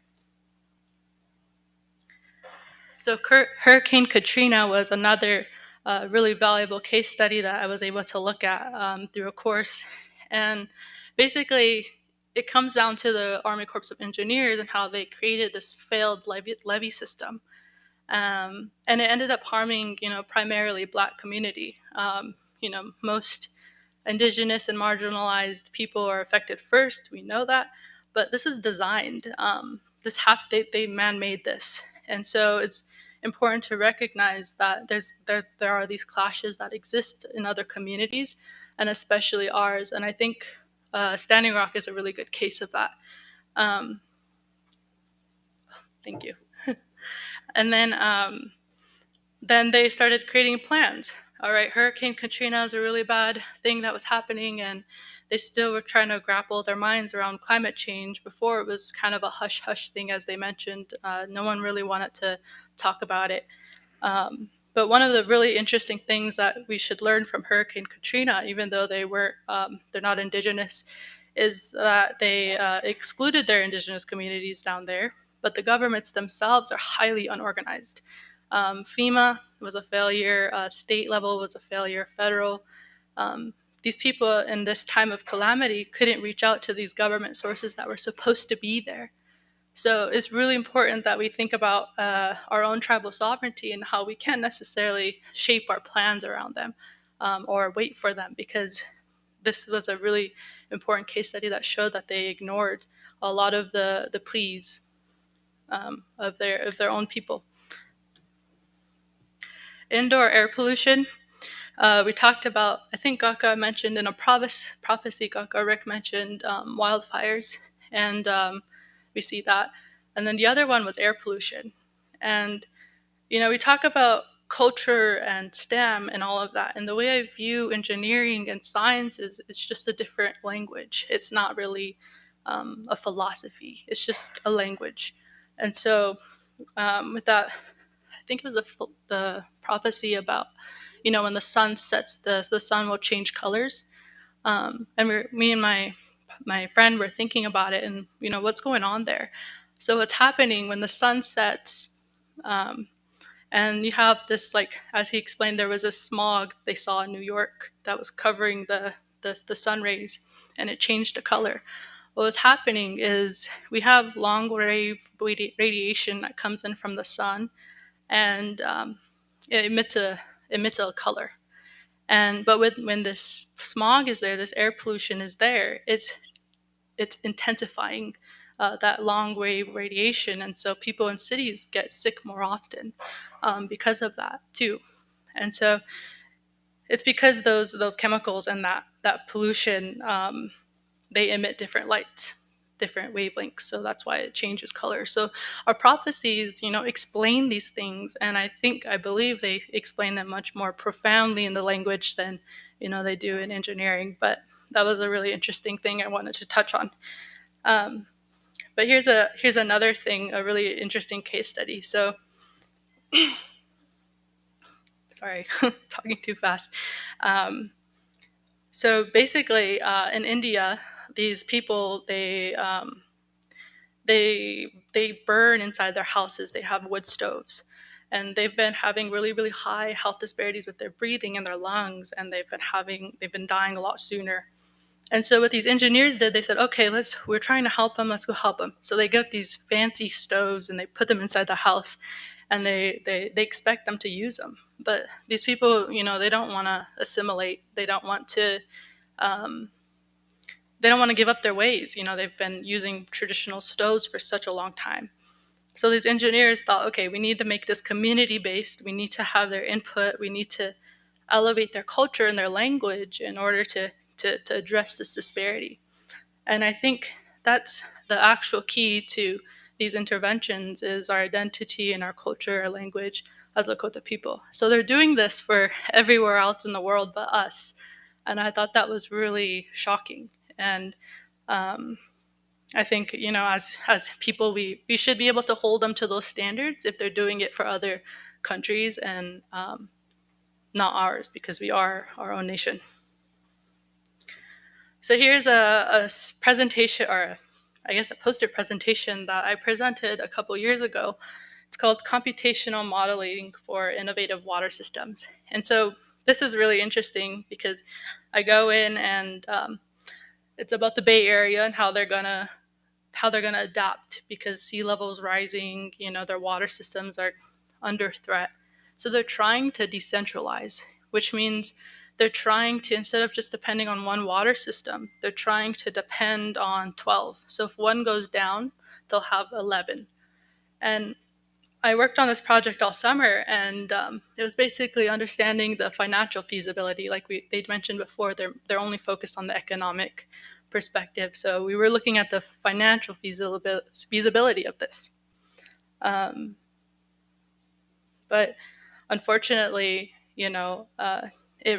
fortunately, it reminded me of our Tioshbais and how leadership was decentralized, and how a lot of our systems and indigenous philosophy is decentralized. So they're trying to do it, but they can't figure it out. And I just want to emphasize, this is where we come in, and where our culture comes in, and our philosophy. The other, we were hearing presentations all day yesterday and today about someone mentioned how groundwater systems in our area is actually increasing. The water is increasing. And we know that there are certain areas that are contaminated with different, like mercury. There's a study I'll be talking about later. But in Uganda, it was really interesting because they're poor. They don't have a lot of things the way we do, to rely on. So what the engineers did was they used the resources they had to create a mechanical pump to use their hands to draw up water in these borehole systems. And this was amazing because the community was involved in this. It wasn't the engineers, it wasn't Stanford. The community was able to use, but over there they had like these cans called jerry cans, and it's all they have. They don't have measurements, buckets or anything. So they used those, and we measured the water intake with those jugs. And so this is a really good case study of how we can use what we have to address, the solutions are there. We can use whatever we have on the reservation to solve our water crisis, if you will. It's not entirely, we don't need fancy things. And so it also reminds me of what a lot of elders have been talking about how we need to be practical. And this is a really interesting practical solution. So they would send the community would send the data back to me, and I would analyze it and send it back to them. And so we were kind of thinking about ways that it could be community led and not, institutionally led. So these projects exist out there that are very applicable to us. So this is a really funny project that I came up with in undergrad. So we were just talking about how youth they need to see their culture when they're young, and I really agree with that because a lot of everything I did, I thought about the teachings of our community. And so I went in knowing that we were already very intelligent people, and the teepee was really, really like interesting. And so I presented this, and it was really funny because they thought I was crazy. And yeah, it was really bold to do that at the time. So basically, in this project, we looked at what's the minimum force to topple over a teepee, and we were trying to calculate that. But it's really important that we understand, and I'm glad I did this because I tell young people that our structures are really, really intelligent, and that I wanted to show it some way. So when I did this project, I wanted to see how much force it would take a teepee to blow over. As I went along, I found out that it was a very complicated mathematical solution that I wasn't at the level to solve for, which is really awesome. So what I did was we solved it in a very closed system, very simple way for my level of education at the time. So we had to make all these assumptions, assume the canvas doesn't weigh anything, assume that the teepee is only three structures or three faces, like a triangle, a pyramid. We had to make these assumptions in order to look at it. And I only really share this with my own people or youth. So here's a really good free body diagram, what they teach you, how they teach you to analyze. So there's that, and some of the math that I worked out. But like I said before, it was too complicated because the structure is aerodynamic. And if you think about my level, which is just study engineers study really hard, flat surfaces. Our TP was too intellectual. It would you couldn't actually count how much wind force was on hitting the side of a teepee because it would just go by. It would just fly past the teepee. Is aerodynamic. So in a lot of ways, you could have taken this project to aerospace aeronautics, and they would have to look at it. So I thought that was really awesome. And then we also know that the center is really important. But I just wanted to highlight that. So yeah, at this time, I wanted to kind of take some questions about that before I get into the rest of the stuff. I don't know if people have heard this before or seen it before, but I just wanted to show you some case studies that I worked on. So if you have any questions per her request, please do now. Well, I have a question. That's really interesting. We talked a little bit about the importance of the symbol as well as the teepee in terms of the vortex. We heard that yesterday from our traditional leaders as well. What are the potential applications for that understanding of the power, the strength of the teepee, going forward in terms of maybe sustainable housing or those sort of newer ideas? Bo? I love that question because so the vortex. So here's another thing. The triangle is one of the strongest forms of structures that we have. So that's why bridges are made with triangles. And the teepee has about 12 triangles or more that make it up that make it a circular. And so the vortex, which I thought was really interesting, the Gopemini, um, I was told that it was really important because that's how our prayers go through to the other side above. And Einstein, it's actually an Einstein theory, the vortex, the wormhole. So that's beyond my scope, but that's a parallel that I thought was really cool. And I think people who are interested in space and all of that would also find that really cool. But they also teach us that the twist, when you twist things, it's really strong. It improves the stability of the structure. So that's why it's really hard for them to get these harder surfaces to twist, but we figured it out. So it was pretty cool. But hopefully that answers your question.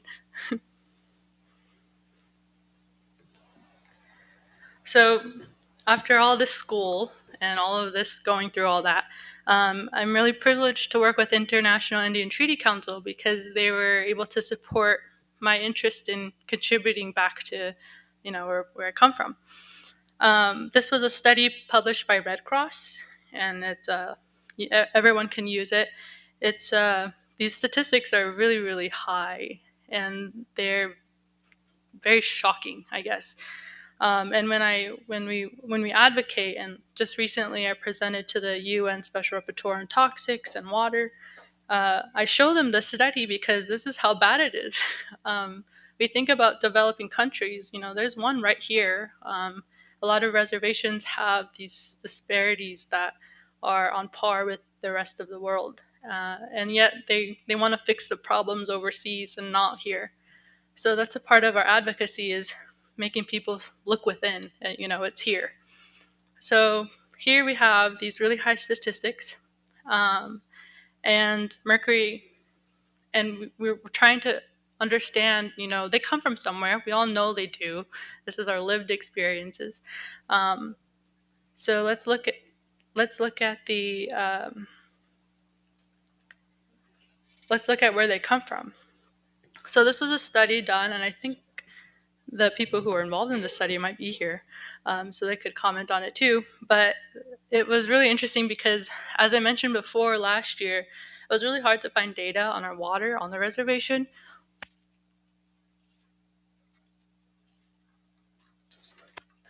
Cool.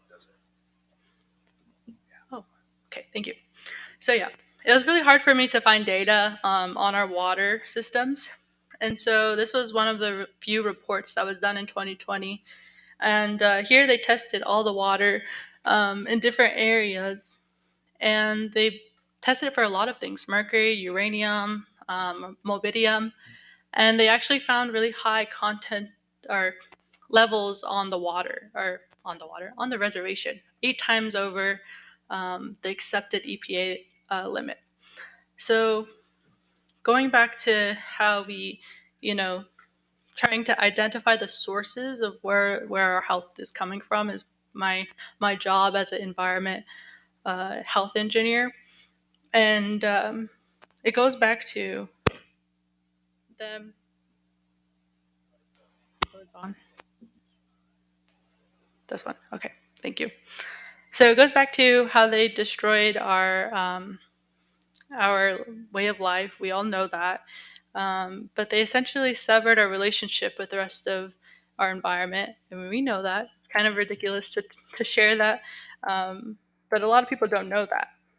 So 11 out of 16 samples on the reservation, had high levels of mercury.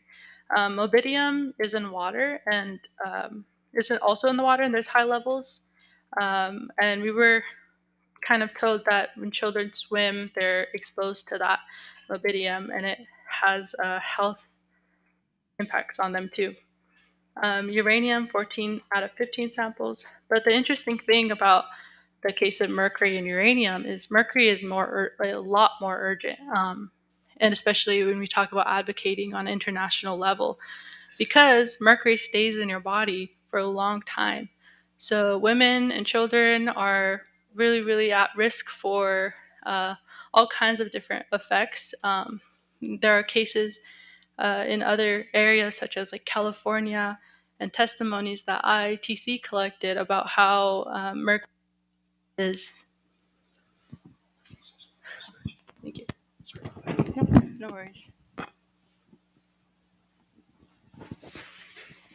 How mercury is can even go on to your unborn child, and so a child will be born with mercury, and it affects your brain development. It's a neurotoxin, so it has you can cause learning disabilities. But one of the really interesting things that I found over the past year, before I get into this, is that when we have high rates of suicide and depression on our reservation, and that comes to no surprise to a lot of us. But what's interesting about this is mercury causes chronic fatigue syndrome. And chronic fatigue syndrome is where you're always feeling sluggish, tired, you're not feeling yourself 100%. So if you're constantly intaking water, this is a theory, if you're constantly intaking water with mercury, we may be misdiagnosing people, and it might be your water. It takes 3 to 6 months to fully get over the impacts of chronic fatigue syndrome. So if you're 6 months and you take another gulp or you keep intaking it, it could last several years. And I think that's a really unique perspective that has to be looked at. So where does this all lead us? I threw a lot at you about environmental engineering solutions, the things that exist out there. I also kind of talked a lot about the problems at home that we're all aware of, and these two studies that are the very few that I found.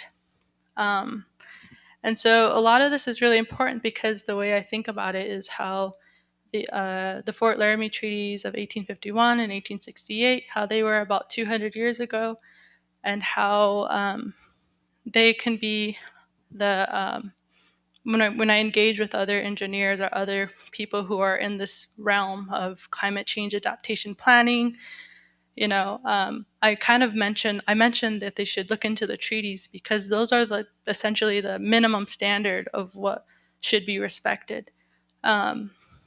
And they're currently not doing that right now. So it takes a lot to advocate about this. We use UNDRIP, and how, it's in the declaration that addressing certain aspects of our rights are the minimum standard. We talked about buffalo, that's also an UNDRIP declaration. And so, yeah, with all of this and our experiences, our testimonies, the data, the limited data, it all builds a case as to how we need to start calling on these officials and start calling on people at the UN to look in and to conduct these studies. Because essentially, it's what we have to work with right now. So I write a lot, and I think he mentioned that I do poetry. And I wrote this article because people think that it was a long time ago, but we all know that it isn't, and that intergenerational hope and that wisdom that we get from our elders here today and our spiritual leaders are the key. And so engineering is a tool, but I strongly believe that the Lakota way and our values, and as they mentioned before, the spiritual laws are the foundation. And so it's just looking at ways to elevate those in looking for solutions. At this point, I'll take any questions. Thank you, Uncle, for that presentation. As a person who works in STEM, I really appreciate how you're bringing together climate change and STEM, science and technology, as well as the importance of our culture, and especially young people. And I was impressed with your resume as I got to know more of your work. Do we have any questions for Ampo? Okay, please use your microphone and name and affiliation. Andrea from IITC. I wanted to ask you a couple of things that I kind of know the answer to, but I think other people would be interested. One is a resolution that we just put forth to National Congress of American Indians relating to mercury. But AMPO provided some data that really linked climate change to mercury concentrations, and maybe you could talk about that.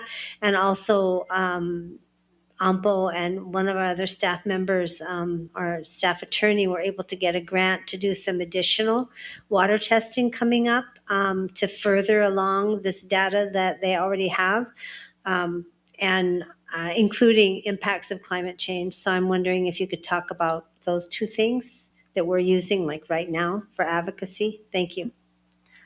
Yeah, so I'll start with a study. So yeah, we received a small grant. $30,000 is going to go towards the water testing, and that's how expensive it is. It's crazy. So we'll be rolling that out, and we're going to be testing water in the Black Hills where there's a floodplain area, because where the mines are, we know that it exists there. And we're trying to look at if when climate change happens or the floods occur, it's going to further flood down onto the reservation, because that's the way the surface waters operate. And so yeah, we're going to be testing water in just 3 weeks. And the second thing was about, can you remind me the first? Oh, the link between climate change and mercury. We know the mercury in the water table here is from the old gold mines, just like California, Alaska, other places. They used mercury for ore extraction of gold before 1950. So that's where it comes from. It doesn't go away, but the relationship between what's happening with the water and if you the same information you provided us for our resolution. Yeah, so the basically what's going to happen is mercury has a high, it stays around for a long time. It doesn't go anywhere. It goes into fish, and that's another thing that I forgot to mention, was that the fish advisory levels are very high for mercury. And the last data point that I found on the website for agriculture and fishery is actually done in 1997. So there's this big giant gap of understanding just how much mercury is in our waters. And so what Andrea was mentioning is, with climate change, in theory, if mercury is in the water, and you have a high evaporation rate that's going to occur, the concentration in mercury is going to increase. So there's a lot of different variables at play, especially with warming temperatures. And that's another thing that was really interesting with the high precipitation rate that's happening. It occurs with warmer temperatures, warmer air, and that's what they just explained to us earlier yesterday. So, yeah.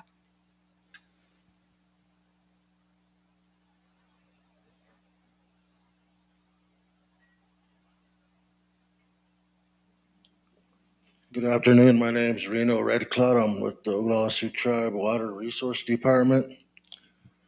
And I am aware of this first sampling that was done, I think back in 2019 or 2020. And it did create a lot of excitement because of the mercury. But, through my years of working with the water programs on the Pine Ridge Reservation, I know that we're in a naturally occurring area of uranium, and I'm glad you're having another sampling process, because through my years of even working at Tamini Wachoni, we have the research review board that analyzes groups coming into the reservation to do sampling. Then they come and they get their results, but I'm glad that a follow-up's coming, because one sampling, snapshot doesn't tell the whole story about our reservations, because we have water departments that sample for the Safe Drinking Water Act. We have water departments that sample for the Clean Water Act. And if this was really a problem that needed to come to the public's notice, you're required by law to do a public notification. And me being the administrator of the water code, I never seen nothing, no violations on Mercury or nothing. So I'm glad you guys are doing this as a follow-up, because if there is a problem, then it's going to have to be addressed with the tribe and all of its environmental programs. And I am part of the environmental health technical team. So I'd recommend, if you're going to do any sampling, that you come to my department and get a water permit for research and data, because that's what it's a requirement, so that you just don't come in and sample all over, especially if you're going to go into our public rural water systems, and you need to get their permission to do it too. So, and then, coordination, communication was brought up at this meeting many times with drought. But that's another concern. If we're going to start losing the availability of water, then our contaminants are probably going to increase too. So, but if we could coordinate this effort in a way where we're all informed about it, instead of having it done and then coming back and saying your water is all contaminated. Because through my years of working with the tribe, I've heard that scenario many times. So, but I think we could just work together on doing it. So instead of, because even to this day, I worked with USGS one time, and they did 52 samples on the reservation, and they I think 41 of them came back positive for fecal coliform. So what we did is we went back and we resampled every one of theirs. We worked with the sanitarian at IHS. We redid the whole thing, and here we come back with only 4 samples bad. So at that time, the conclusion was that their mobile laboratory that they were using was contaminated. So I think, if we're going to do it, let's do quality control, quality, assurance on the sampling program. That's just my concern. But I'm glad that it's being done, because my second question is, where do you think the mercury is coming from? From all this uranium mining in Igloo and Edgemont, or because I don't know if it's naturally occurring on the reservation. Thank you. Yeah, I would look forward to working with you. But one of the things that's really, I think, interesting is that it's kind of a human right to be able to test your own water. Um, anyone can take a sample from wherever they are and test it if I'm correct. Um, but it's more of like a community awareness about what's in our water. But back to the mercury, I hear that a lot from engineers, how they say certain things are naturally occurring, but cyanide is also naturally occurring, but doesn't make it bad. Um, and so with the mercury, though, the Homestake mine is one of the largest gold mines in, I think, the world. And when they extracted the gold, they had to use mercury to float the gold to the top of the waters, and the mercury doesn't go anywhere. Um, and so that's why we're starting in the Black Hills, because we're trying to identify the source, as you mentioned. And I do recall you from last year mentioning about how there needs to be a further study. Um, and so yeah, we're looking at the floodplain area and seeing where that drains. And so my experience is in watersheds and surface water flow. There's a lot that can happen. You're right. We have to kind of speculate. There's a lot that can happen from the start to the end. But the truth is, it happened. The gold mining happened. And we have no evidence of where that mercury is. And this isn't a first study that's ever happened. This has been done in the California, the gold rush. They experienced a gold rush, and today their mercury is more concentrated in their fish, and it's harming their way of life. And so a lot of their teachings, a lot of their culture is in their fish and their salmon. And so now they can't really access that because they're all contaminated. And so we want to kind of look at that framework that they provided And yes, I think it's a really interesting conversation about how we don't have the data. So we have to kind of rely on testimony and stories because that's kind of where it starts. It's called in research, it's like the snowball effect. You start somewhere and you keep going and keep building, and that snowball gets bigger and bigger. So that's kind of where we are right now. But yeah, thank you very much. I agree about your recommendations and your support. If there's no other questions, I think we'll stop there. And we'll take a 10-minute break. Get some coffee, get some, we have some refreshments here, Phil? Sweets? No? No sweets. Sorry about that. I was promising you something, but it didn't happen. I was hoping it magically occur, but it didn't. We'll take 10 minutes and then we'll have our next two presentations. 10 minutes. Uh-huh.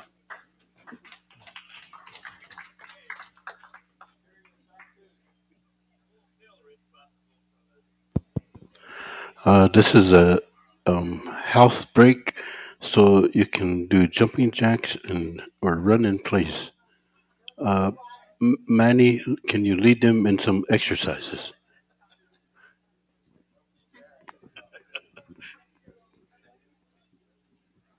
Tuksa Manny and Ivan spinach yakten. Hena naji hechina yaina kakten. Nash napsipsi renich yakten nakan.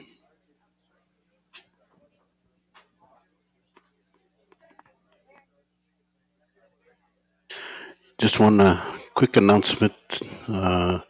We sent out that survey, Monkey, survey for the conference. It should be an email if you registered online. So please fill that out for us so we can learn from this conference and planning future events. So please check your email if you registered online.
years, we have a rise in the young professionals.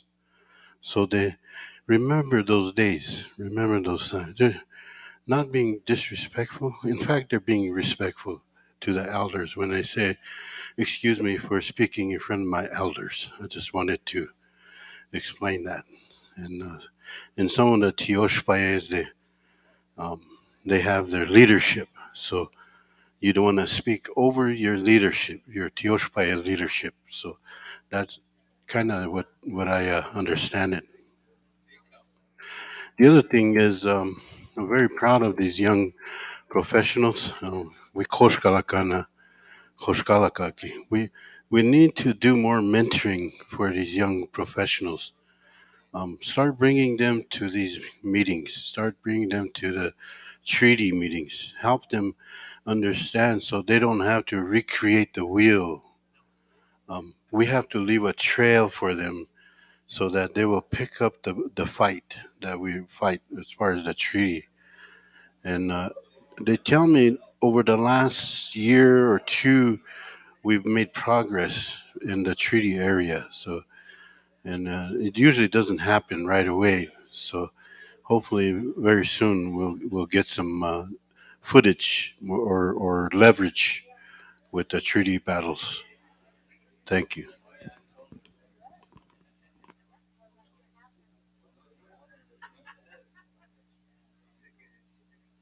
We're counting down from 4 minutes, and we'll start the next session.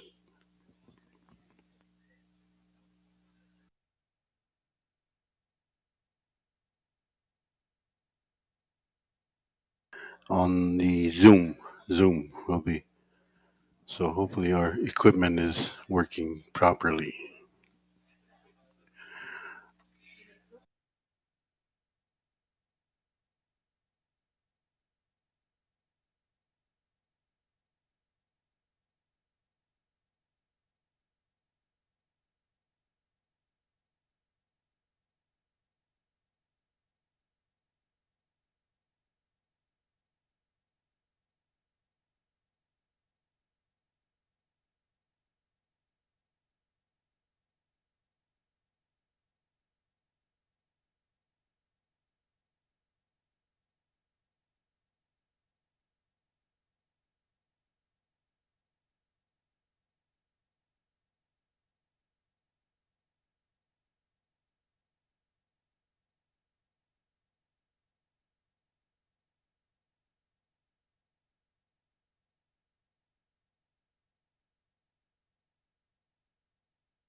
Testing 1 2. Just wanted to let you know that we have some youth having a bake sale in the back of the room there. Um, Cookies, Coke Pops, drinks, candy, and much more. Stop by and support the youth. We have a young lady um, doing a fundraiser for homeless shelters in Mission, South Dakota. So if you could go there, and I know some of you, I know Tim Mintz probably has a sweet tooth. I know Manny has a sweet tooth. So go back there and buy something for them, for the homeless shelters. Or you can buy something and give it to James. He has a sweet tooth. Go ahead. Can you hear me? Well, good. Well, we had to do an audible. We had to do an audible this afternoon. Our next presenter was a BIA climate travel liaison, and she was going to call in from Kansas. She works in the Northern Great Plains, and she emailed us this morning saying that she came down with the COVID. So she's not feeling very good today, and so asked if we would excuse her. And so with that, we're really happy to have a young man here come and step in today and to step up and help us and to talk about the work that he's doing with the Oceti Sakowin and the tribes of the Great Plains. His name is Dr. Joseph Robertson, and he is a chief data scientist for Mato Ohitika Analytics LLC. And so he's a graduate, got his PhD from South Dakota State University, and he does a lot of work with data and data sovereignty. And so he has a tremendous bio. I won't read it to you today. I'm sure he'll share with that as he sees fit. But I want to thank personally Joseph for stepping up today and helping us out with his time. And I know his work and his ideas will be interesting to the work that we're going forward. So with that, please help me welcome Dr. Joseph Robertson.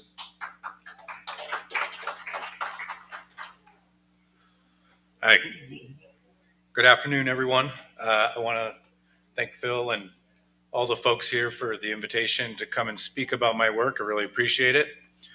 I just wanted to just kind of make a general comment about AMPO's last presentation, that a lot of the work that's being done, there's a lot of crossover that's happening.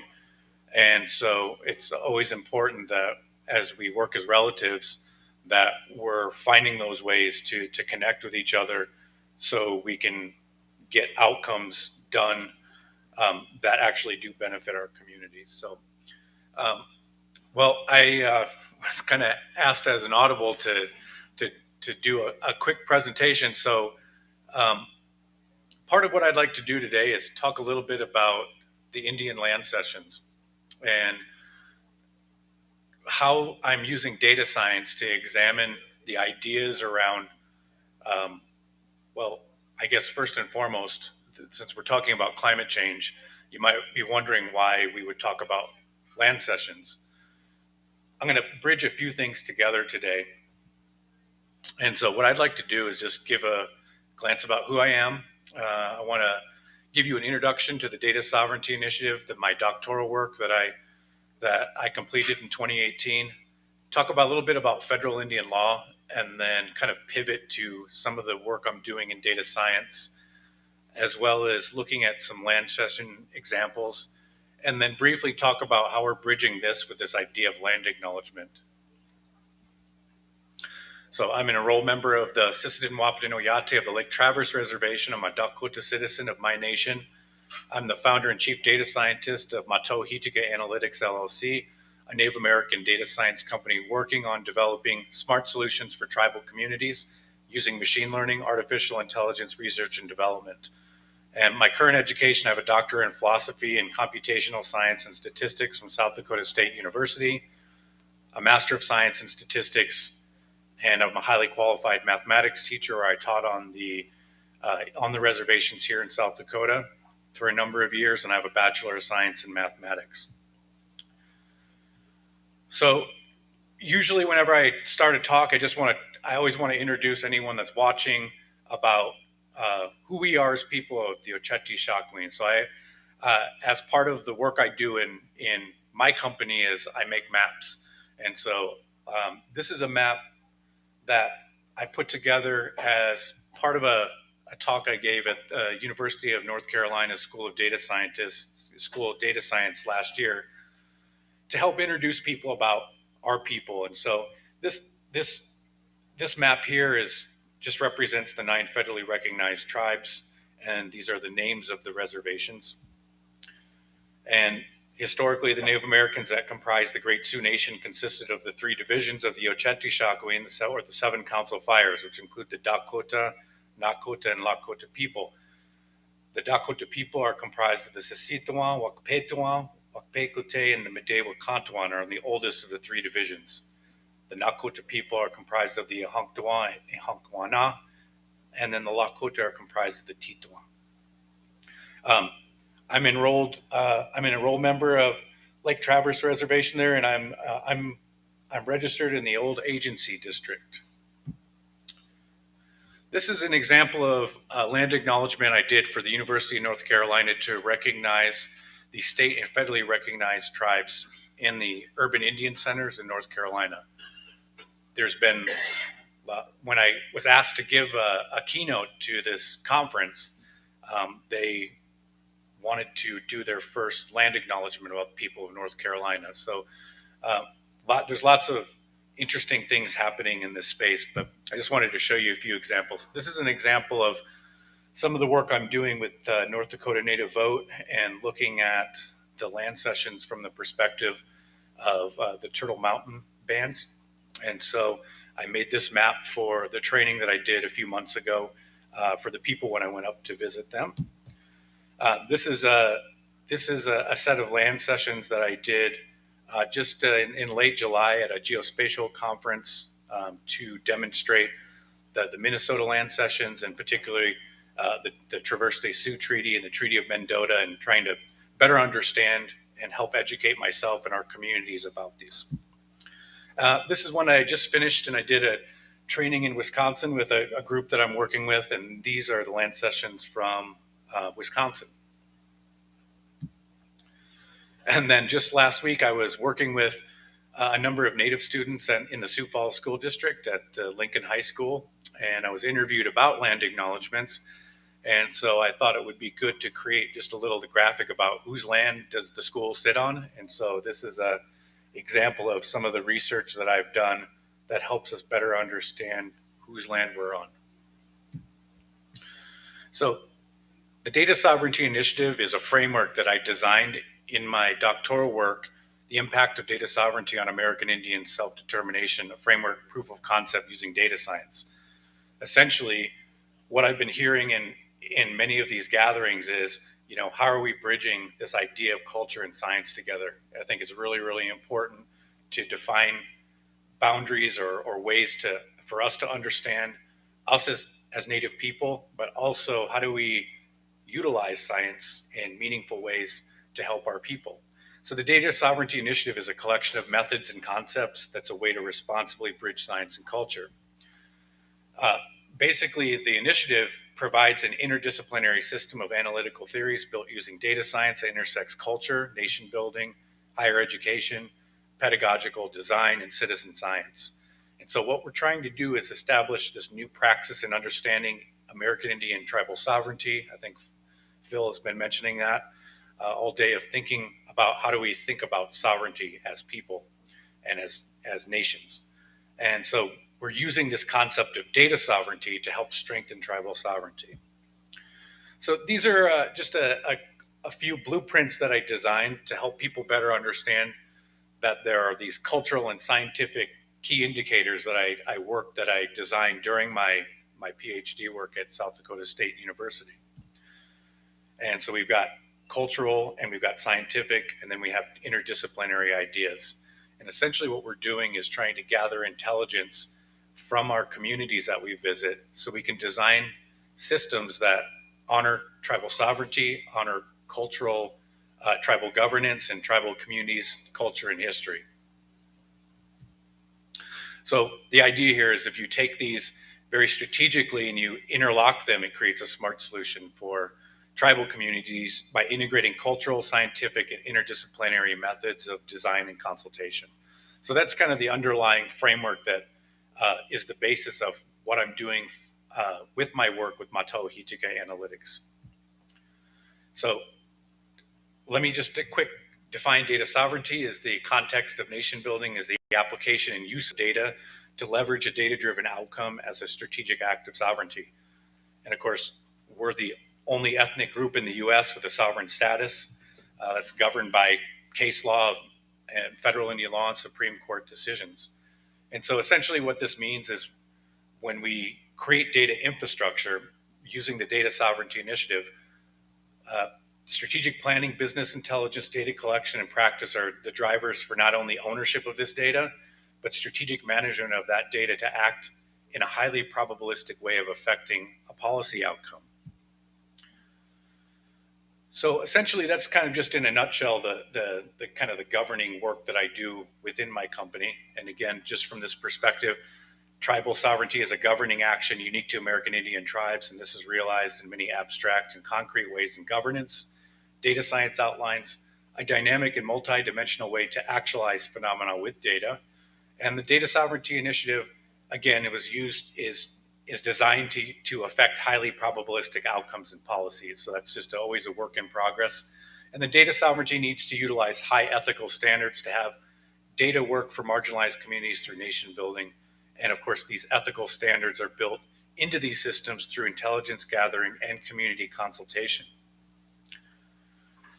One of the things that I think is often overlooked, and when I did a lot of my literature review and my PhD work, was really looking at and trying to understand what actually is federal Indian law.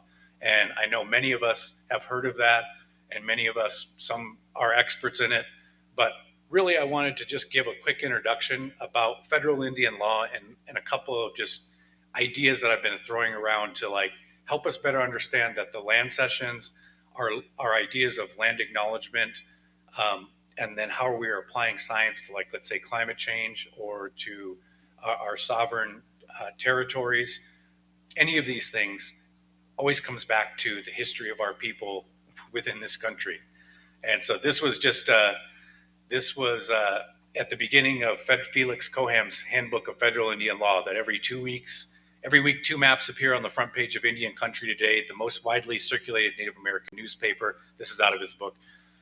And these 2 maps remind readers of the impact that 500 years of Indian-white relations have had on Indian people. One map depicting the land ownership in 1492 shows the present boundaries within the United States, interior labeled Indian Country, which is about 3.5 million square miles.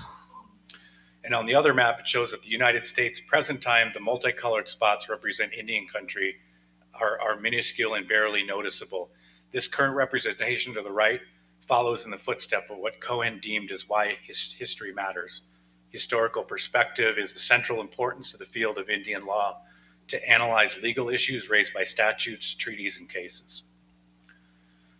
This is a map that I created to help us better understand that after the current reservation land base is about 87,000 square miles. And the state, basically all of our current homelands fit in the size of Idaho. So with federal Indian law, how Native people are defined through colonialism, I think it's really important to understand that settler colonialism is the reason why we've been displaced from our lands. It's a construct. It's an ongoing occupation that we're fighting for our lands every day. And so understanding that is really, that's a tough thing to do because there's lots of ways people talk about this. But what I'd like to do here is just, when examining 21st century Native American legal issues, whether it's treaty rights, sovereignty, or self-determination, a wealth of seemingly non-legal data affects the legal relationship between Indians and the federal government. So I just wanted to, there's a few things that Felix Cohen, and I'll introduce a little bit about him too, about understanding federal Indian law. First, prior to the creation of the United States, the entire landmass it now occupies is owned and governed by hundreds of Indian tribes.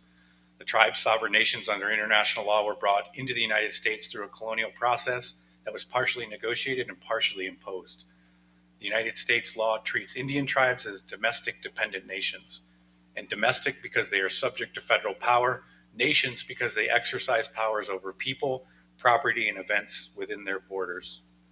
Chief Justice John Marshall in 1831 said the condition of Indians in relation to the United States is perhaps unlike that of any other two people in existence, marked by peculiar and cardinal distinctions which exist nowhere else on earth. So he continues that each tribe has a unique relationship with the United States and is often reflected through treaties or statutes. And although many times tribes are all treated the same, it's important to understand what underlies all of federal Indian law. One is first, the Indian nations possess in the first instance all power of a sovereign state. Those powers are lawfully vested in an Indian tribe and are not in general delegated powers granted by express acts of Congress, but rather are inherent powers of limited sovereignty that have never been extinguished. The sovereign pre-existed the formation of the United States and persists unless diminished by treaty or statute, and in certain instances by federal common law. Because they're retained with sovereignty, tribes have a government-to-government relationship with the United States. Number two, Cohen said second, the federal government has broad powers and responsibilities in Indian affairs. Congress and the executive branch have primary authority. Although Congress has broad authority to regulate Indian affairs, its authority is subject to constitutional restraints. Obligations towards Indian nations are rooted in the trust relationship, a doctrine grounded in federal law. Moreover, Indians are subject to special rules of construction that presume retention of tribal sovereignty and tribal property. I think it's interesting. Felix Cohen wrote a paper in 1951 about the erosion of our sovereignty, and in there he stated that natives, just being Indian, we were subject to over 2,000 different regulations. I'm trying to find where I could find that list, but that really is an astonishing number thinking back into the 1950s. Third, state authority of Indian affairs is limited. Federal supremacy in this area of law leaves little room for state involvement. Nevertheless, Congress, in some instances, federal courts have granted state power to regulate persons or conduct inside Indian country, and the principle does not prevent tribes and states from entering into mutually beneficial relationships or agreements consistent with federal law. And so finally, he concludes, the history of federal Indian law is crucial to understanding the field. The United States has always recognized tribal sovereignty, but has swung between periods when that recognition was strong and periods in which the federal government sought to limit or even abolish tribal sovereignty. This vacillation has led to conflicting lines of precedent and the limitations on tribal sovereignty resulting from past intrusions. Even when a policy is repudiated, it may have current consequences. And thus, understanding federal Indian law requires knowledge of this history, including the period in which the particular doctrines were developed and particular policies were followed. So a lot of the work that I do in the data science sphere is grounded in trying to best understand, again, the history, the periods, when all these things were happening to our people, and then how do we come to a modern understanding of utilizing this information for our own empowerment. So again, everything is about context. So is it historical, cultural? This is a main slide I usually have for a lot of my keynotes. But if you want to define context, then what does federal Indian law have to do with data sovereignty or data science? Or why is it important to give students examples of interdisciplinary ways data science weaves into their studies of interest? With Ampo's presentation, she was doing programming and doing all sorts of scientific, unique scientific things to help better community. And so then how are the land sessions tied to all we do in our academic disciplines? So here are the 6 so-called eras of federal Indian law that come out of Felix Cohen's handbook, right? The post-contact, pre-constitutional development, the formative years, allotment, assimilation, Indian reorganization, termination, self-determination, and self-governance. So this information contained in federal Indian law is not only deeply voluminous, but it's also highly contextual. So what I seek to do is first understand the eras of federal Indian law, then to postulate questions about the interdependence of events tied to these eras, and then assess what the fundamental social, cultural, legislative, and legal concepts that make up federal Indian law, and then began constructing a basis to work in understanding colonial structuralism. And then finally, to disseminate this work in a shared governance framework to provide concrete nation building strategies and ideas that are applied in real time. So Felix Cohen, he was the architect of federal Indian law, and he was an American lawyer, a scholar who made lasting mark on the legal philosophy and fundamentally shaped federal Indian law and policy. Okay, Franklin Roosevelt's New Deal administration brought Cohen from academic study to public service. Cohen worked in the Solicitor's Office of the Department of Interior from 1933 to 1947. In this position, Cohen was the primary legal architect of the Indian New Deal, a federal policy that sought to strengthen tribal governments and reduce federal domination of Indian tribes. And Cohen was the drafter of the centerpiece legislation of this era, the 1934 Indian Reorganization Act. He became the chief of the Indian Law Survey in 1939 in an effort to compile the federal laws and treaties regarding American Indians. The resulting book, published in 1941, was the Handbook of Federal Indian Law.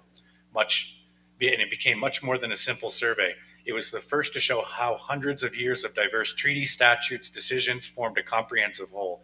Today, Cohen is credited with creating the modern field of federal Indian law. And Cohen has also been increasingly committed to fighting other forms of oppression, in particular to securing rights of immigrants and ethnic minorities. So this is one of Cohen's famous quotes that he had in one of his papers that he wrote back in that era. And it's a pity that so many Americans today think of the Indian as a romantic or comic figure in American history without contemporary significance. In fact, the Indian plays much the same role in our American society that the Jews played in Germany. Like the miner's canary, the Indian marks the shift from fresh air to poison gas in our political atmosphere. And our treatment of Indians, even more than our treatment of other minorities, reflects the rise and fall in our democratic faith. Here, as in other parts of the world, this undermining of that faith begins with the glorification of expert administrators whose power drives are always accompanied by the soft music about the withering away of the state or the ultimate liquidation of this or that bureau. So understanding federal Indian law, then I decided to start thinking about, okay, if we start understanding federal Indian law, then let's start looking at like these eras when land was being negotiated way back since 1492. This map right here represents the U.S. territorial acquisition from 1783 to 1898.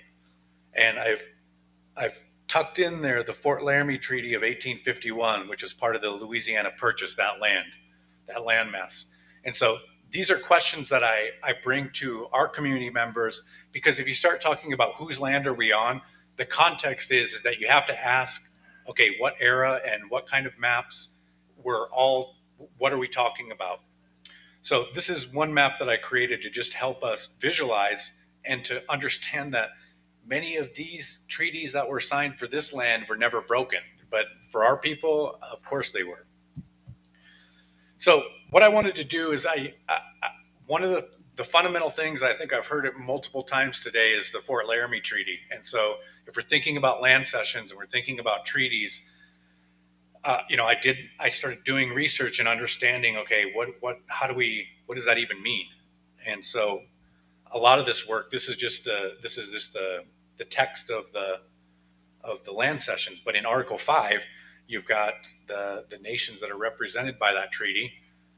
And so I set out to take those meets and bounds in there and put them into an actual map. And I'll describe a little bit here in a minute, but I do trainings on understanding these land cessions, and many students that I've had them practice drawing the treaty boundaries find it to be extremely difficult. And when you look here and you see that X marks the spot for everybody that signed the treaty because they didn't understand English, imagine what our people went through back then in the opposition. And so it's always a good exercise to show our students that these land cessions are not just something that, our ancestors fought for us to be here. And so, trying to understand that in this context is incredibly important. So this was the first shot I took. I basically took the meets and bounds and I put it into a GIS system and didn't look at anything. I just looked at the language of the treaty, and this is what I came up with. My most recent kind of update that I've done, if you notice, there's a line right here. There's a red line right here, and I call that the post-Royce treaty line, which is in the language of the treaty. It doesn't actually say go straight 150 miles to North Platte, Nebraska. It doesn't say anything about that. So when I interpreted that through my perspective, that the tail over here on the right-hand side is the only way that back then, if you're going down the Missouri River and then kind of in a southwesterly direction towards the North Platte River, that just made sense to me. But I'll have a slide that'll mention about the Court of Claims stuff that many people use that we use, and I wanted to bring some context to what that line means. Of course, this was the first shot of the Fort Laramie Treaty of 1868 that I constructed, and here's the updated version. And again, just identifying that line there was just a really weird point of interest, because a lot of the time I didn't really, there's not a lot of resources out there except for that one big yellow map of the Fort Laramie Treaty on the internet. So these are just some examples of the Indian land cessions. Here's a good example of Session 699. The actual language says that the act to divide the portion of the Great Sioux Nation into separate reservations. So you have to understand the 1851 treaty, then the 1868 treaty, to understand how the land was continually ceded. Okay, like for instance, for North and South Dakota become a state. And here's just an interesting piece. The act to divide the portion of the Great Sioux Nation into separate reservations, the latter becomes inoperable because of failure to obtain consent from the Sioux, but with the understanding it would be accepted. I mean, it's right in the historical record. I mean, it's crazy. So anyway, these are just some images of the current work that I've been doing in GIS that I'll show you here in just a couple minutes. But again, just to give you some context, there's a ledger that's from the 1800s. It's essentially an Excel spreadsheet. So I've been data mining that and then trying to figure out how to put all these little pieces together.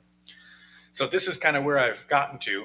So these are all the current land cessions I've been able to put together and piece together. And there's a lot more to be done because it spans basically the entire United States. And so here, if you look at the purple is just is my interpretation of the Fort Laramie Treaty of 1851. And so you can see all the different colors and polygons in there. Those are all different land cessions that were happening after 1851. And so here's a good example of the map from the 1800s that was hand drawn, and then my remaster of it in GIS. And here's the second map. So our land cessions consist of 3 different maps: North and South Dakota 1, 2, and 3. So each one of them represents a different time and space when we're looking at these land cessions. So there's the third one. So, and again, if you look here, Phil and I had been having some conversations about the Pix Loan Plan and Rosebud, and you can see that the land cession 701 went all the way to the river. And so through some of the Supreme Court decisions where some of that land was taken away from Rosebud, this gives us the historical context to know what it was, when it was, and then when the land was taken later on. So finally, just to recap our shared history, using data science to remaster the past initiative, that's what I'm calling this, employs data science to create incredible images and modern images of the land cession story in our shared history. And land cessions have particular implications for us as people, since the land for our tribes and individuals are held in trust, and we need to defend those lands because settler colonialism is coming. Settler colonists are always coming for our land. And although the land's held in trust, it's non-taxable. Again, there's lots of rules governing how we can use this land through the Dawes Act. And of course, I've inherited fractionated land, so I can't do much with it. And these are the results of those policies way back when. And so this is why understanding federal and Indian law is paramount in these nation building strategies. So finally, this second part was just talking a little bit about land acknowledgements. One of the things that when I always see our elders that always are just overcome with emotion about the loss of our lands is because settler colonialism has broken our connection to that land. And so when we talk about land acknowledgements, I first want to just say that I work in a space of sources of strength and not deficit. We're looking at why are these acknowledgements important, whether or not they're appropriate or not. One of our speakers today mentioned SDSU's land acknowledgement. So my land acknowledgement about the seven council fires on the slide at the beginning was kind of a way that they identified the three divisions of the Oceti Sakowin, but they never actually name who the seven council fires are. So again, we can always work together to revise these things so they're better and represent us better, but we got to do that through consultation with our community members, not just Native people. So, and again, so whose accounting of Aboriginal title is appropriate if you do a land acknowledgement? What exactly are we doing it for? I'll show you a couple of things that I did for a lecture series I did for SDSU.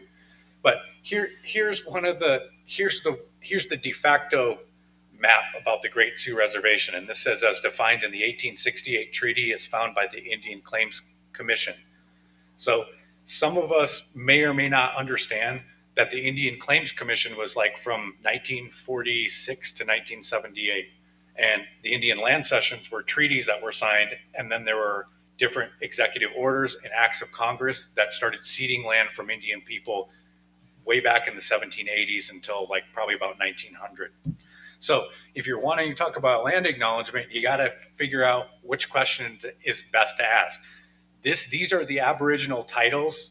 This is the Aboriginal title that were negotiated with tribes in the 40s, 50s, and 60s about Aboriginal title through the Indian Claims Commission. So this is more modern. This is the map they created in 1978. So again, if you're trying to figure out, I also did a remaster of this also in GIS. So we can look at these things and look at our land cessions and our reservations from these perspectives now in the modern era. And so again, if you just look at the land acknowledgement that I put together here for classrooms, it's just a way for us to visualize. Hello?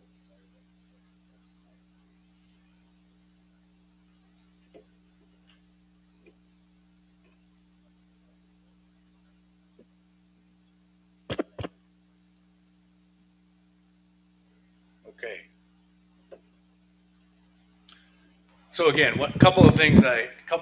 Here is just the land acknowledgement from the University of North Carolina, and again, these are just examples of what it takes to, like, what people are doing to acknowledge Native people. So again, is it perfect? Probably not, but people are really doing their best to acknowledge us as Indigenous people. So again, I'm trying to work from a source of strength to demonstrate that these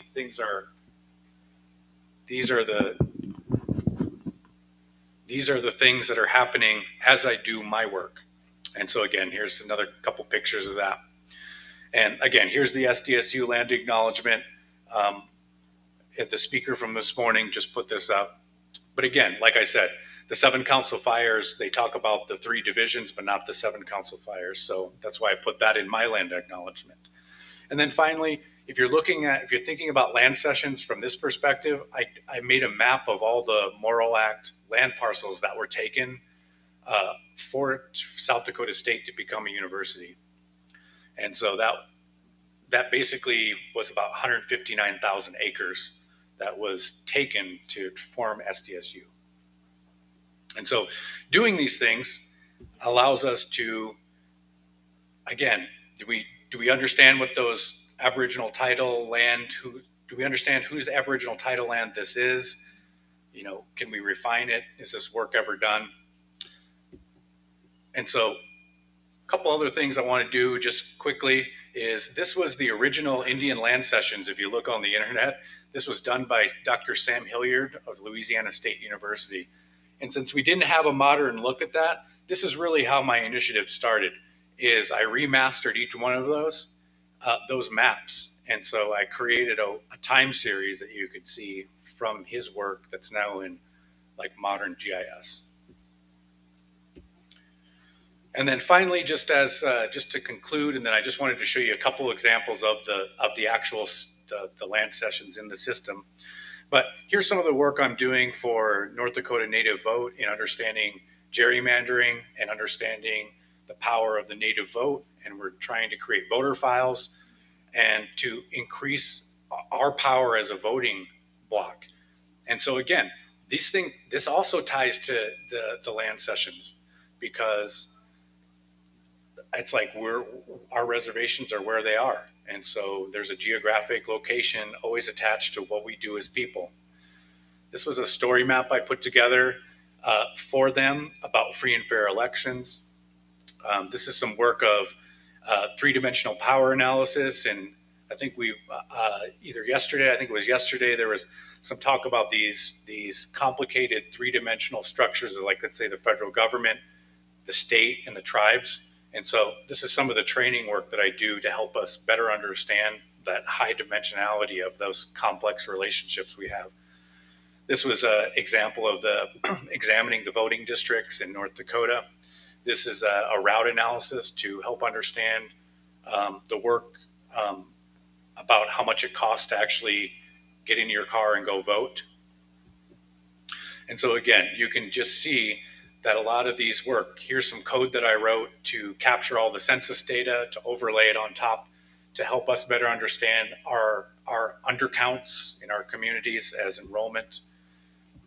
And then this summer, I had an intern work on democratizing South Dakota voting data, and he wrote a big paper on understanding the gerrymandering here in South Dakota.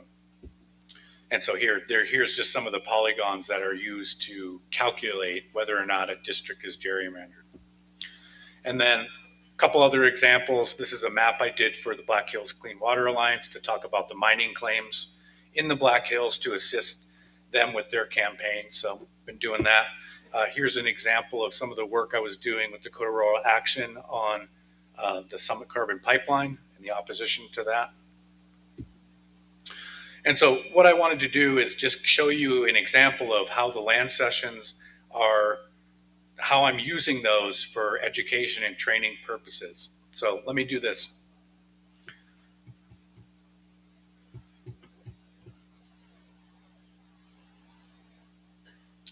So here's an example of one of the maps I showed, and you can see that it's blank. And so one of the key things to do when we work together is right over here on the side, you can see there are meets and bounds of let's say the Traverse des Sioux Treaty. And these are the meets and bounds that came directly from the treaty. So the question is, could you draw the boundary of this land cession number 289? And could you do it based on those meets and bounds? And so this is like a hands-on exercise I do with students. And so in the end, then they get the full map after they're done to see how well we can understand the generalities of these meets and bounds, because they're very vague. So knowing how to precisely do these boundaries is not an easy task. So just a couple other things. Here's again, the Wisconsin land sessions, same thing. I did an exercise with a group. Again, here are the Fort Laramie treaties. This is a map that I created of all three land sessions. Each one of those remastered just for like educational purposes. And then finally, I'll just conclude. Here's what a modern GIS system looks like. This is called ArcGIS Pro. So I create all the polygons in here, and then I'm able to create WebGIS maps that you can post online, create story maps. Here again, here's my GIS work in the Fort Laramie Treaty of 1868. And then finally, I wanted to just give you a perspective about the land sessions. Now, remember that the land sessions themselves are a compilation of about 67 maps that were in the back of the Bureau of Ethnology's report to the Secretary of the Smithsonian. And so what I was able to do is I took and I went and geoprocessed. If you look at the little grid there, that's the public land survey system that was in development in the 1780s.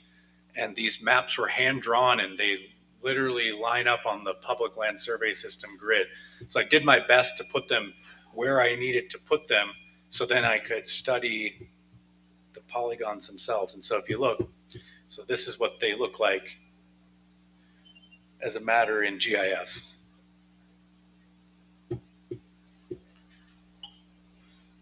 So that in itself, there's many to do, but if we just look at just from this perspective, then you can see the body of work that I'm doing in this space is really about helping us understand this, because if we don't, if we're talking about climate change, if we're talking about inventory of wildlife, if we're talking about inventory of timber, it's like these are the fundamental tools that we need to use in order to understand like these actions that we're trying to take that affect policy. And so my work is really about giving back this kind of information to our people so we understand the fundamentals of what federal Indian law is and how that is actualized through these maps. And so that's so currently just in the climate change idea here is like this is the underlying work that's helping me accompany this having conversations here in climate change and data science and in general just ways that we can use science to help our people. So I think I'll just stop there, and I really want to thank everybody for your attention, and I open it up for any questions. Well, thank you, Joseph, for sure. That was great. I love the fact that you said to do this work, we're going to need this kind of information to help not only educate our people and our communities about the importance of the issues, but also the relevance of that. I mean, you saw a number of what they call applications of the data, from voting to pipeline protection to understanding again what's happening with climate. So, any questions for Dr. Robertson? And please use the microphone and state your name and your affiliation for the record. Hi, my name is Art Zimmerman. I'm here to ask a question when it comes to agreements. And I'm really more or less, hi Richard. I'm really a novice at this, but I've read a lot of times about, for example, in the establishment in 1868 treaty, after the establishment of Pine Ridge Reservation, during that time there was agreements that were made. And I think it was during Chief Red Cloud made the statement that after 7 generations that the federal government could lease the Black Hills areas, but it should return back to after 7 generations. And it was based on some of those tribes that are known as the Wazazi tribes, the True Oglala, as they call them, the Teton, that were merged on the reservation with the other tribe. So that's one of my questions. If there are agreements for gerrymandering, and there's other agreements, there's agreements between the federal government or and at that time with military people, are they conducive to being included in your discussions? Yeah, in fact, a lot of these conversations, a lot of this work really will open up a lot of different community. Just like your input is like, how do we? It's like if we're going to understand federal Indian law and I'm going to develop this technology, we need to. I think that doing this during this research and pairing all of that intelligence, like I said, is really crucial, because if you're going to form a case or you want to take an action, then we need to take these maps. We need to get community input. We need to understand the full context of what those grievances may be and how they may or may not be litigated, or whether or not we even want to litigate it, or are we constructing our own indigenous interpretation of the things that have been lost in the past all this time. And so I think that's, to me, the importance is for us to build this type of infrastructure for us, so we can have these kind of conversations. That if we could, if in a perfect world, if everybody followed all the rules and all the laws and treaties, okay, we wouldn't be here. But we continually fight for the sovereignty of our people and our lands. And so I always as a community member, always want to make sure that I have our elders and our community members represented in those. So if there's anything you ever want to contribute to this, I'm definitely open, because this is an ongoing thing that isn't just gonna, I'm not gonna just finish it and then put it on the table and say, okay, well, I solved our problem. Well, one of the transfer of the agreements during the 1868 treaty was with the military. And those military documents talk about that in making an agreement to set up a reservation at the time with the Crazy Horse people. And so my question relates to that. As the various tribes, there was agreements because they didn't want to sign the 1868 treaty. Right. And so in doing that, to build the harmony amongst the Lakota people, the General Grant took it and created what they call the Grant. At the time, it was a peace policy. And so there was all these policies that transferred to creating the Department of Interior and the Bureau of Indian Affairs.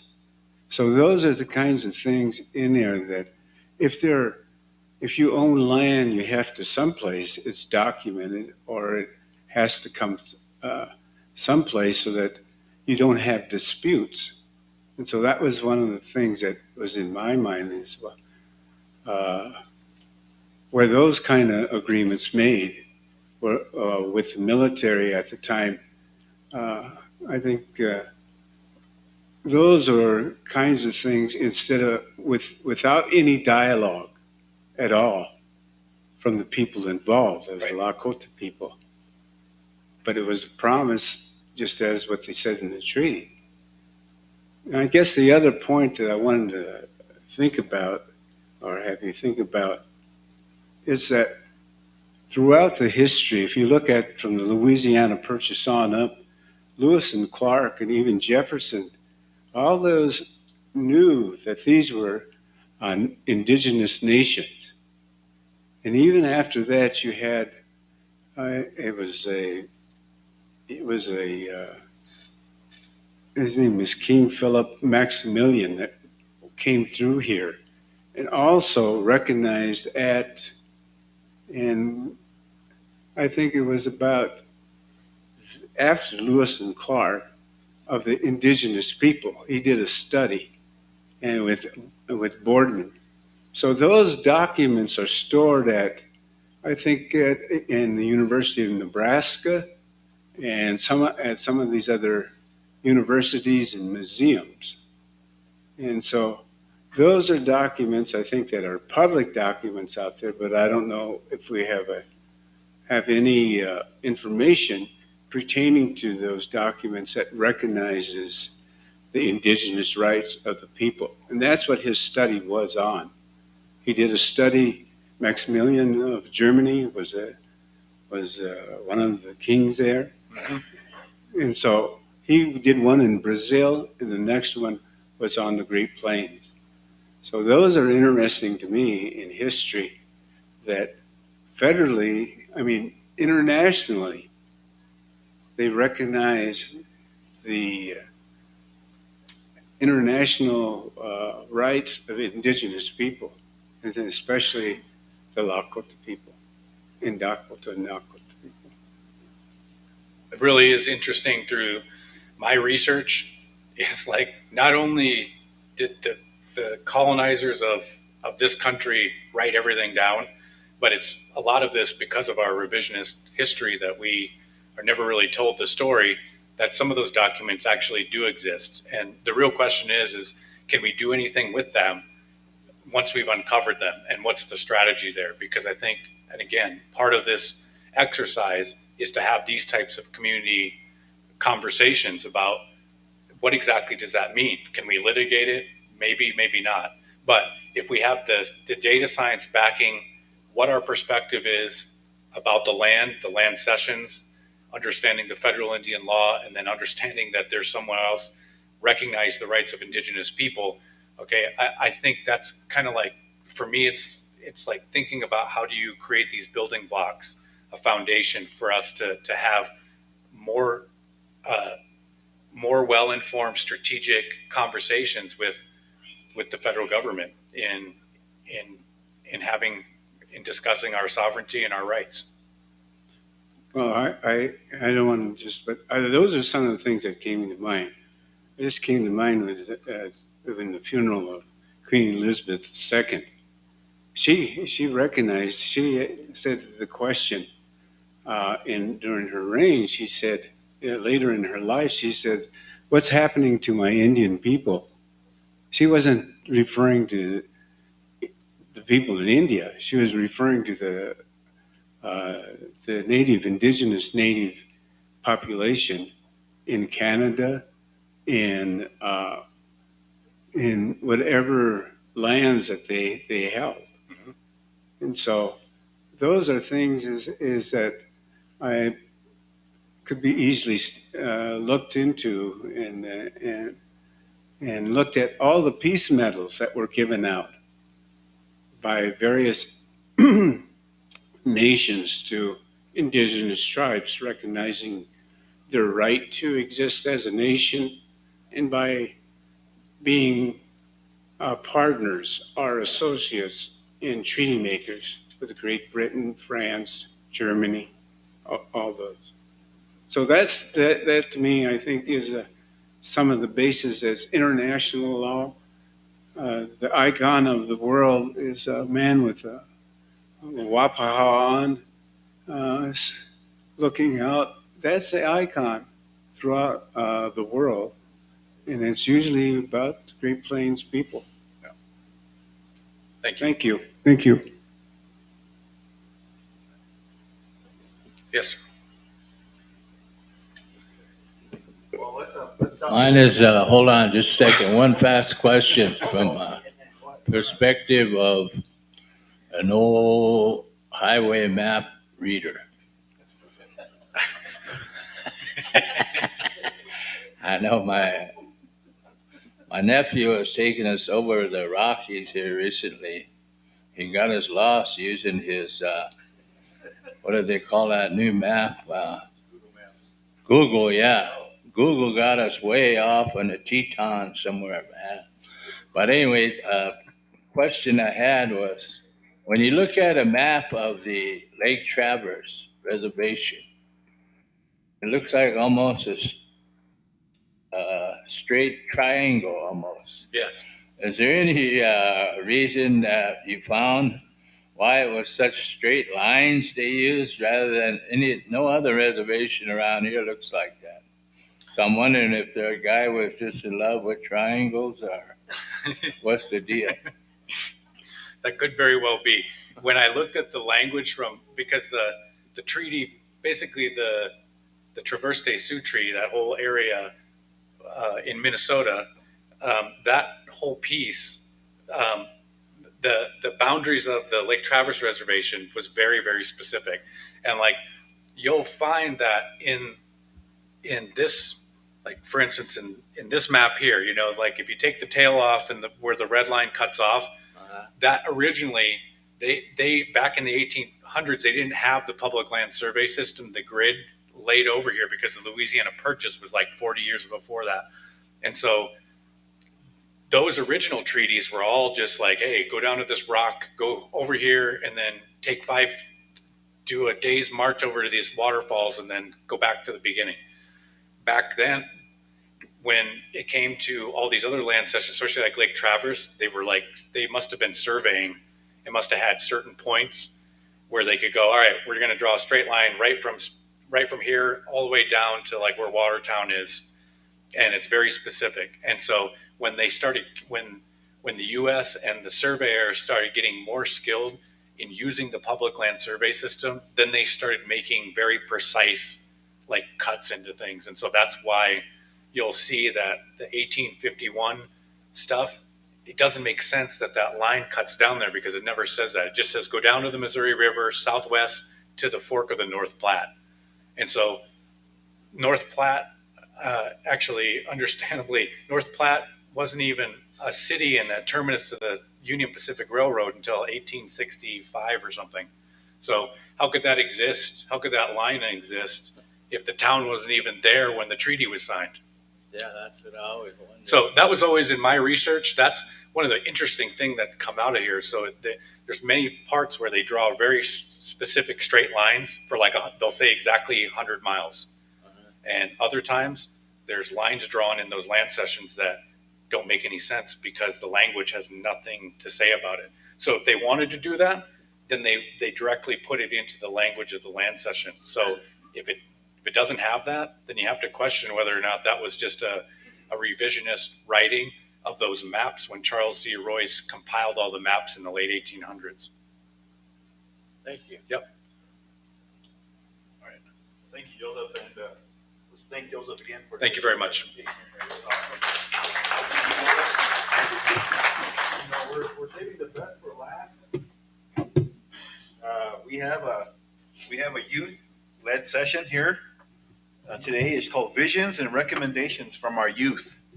So we have Malichi Castile from Standing Rock, and also we have our friend again, Chris Hanoni from Hopi. Again, they're going to lead us in a discussion about the youth and the importance of youth in this work with climate change. And so we're going to bring in Chris through Zoom, and also Malichi, can you come forward as well and get us going? So Malichi Castile. They're both online.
Hello, can you hear me?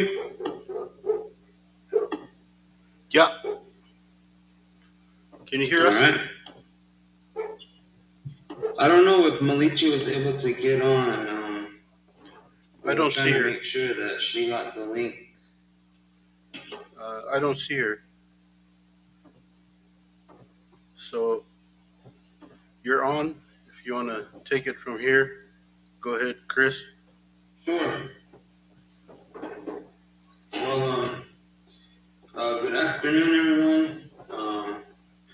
My name is Chris Money. I'm the name of Navajo and Hopi, and I'm currently in the University of Arizona as a Food Sovereignty Program Co-Coordinator for the International Indian Treaty Council. And I had plans to be there in person. Some things came up, so I wasn't able to make it. And I was participating yesterday, talking about drought-resistant seeds and how those seeds and other sustainable farming methods will be able to help us adapt to and combat climate change.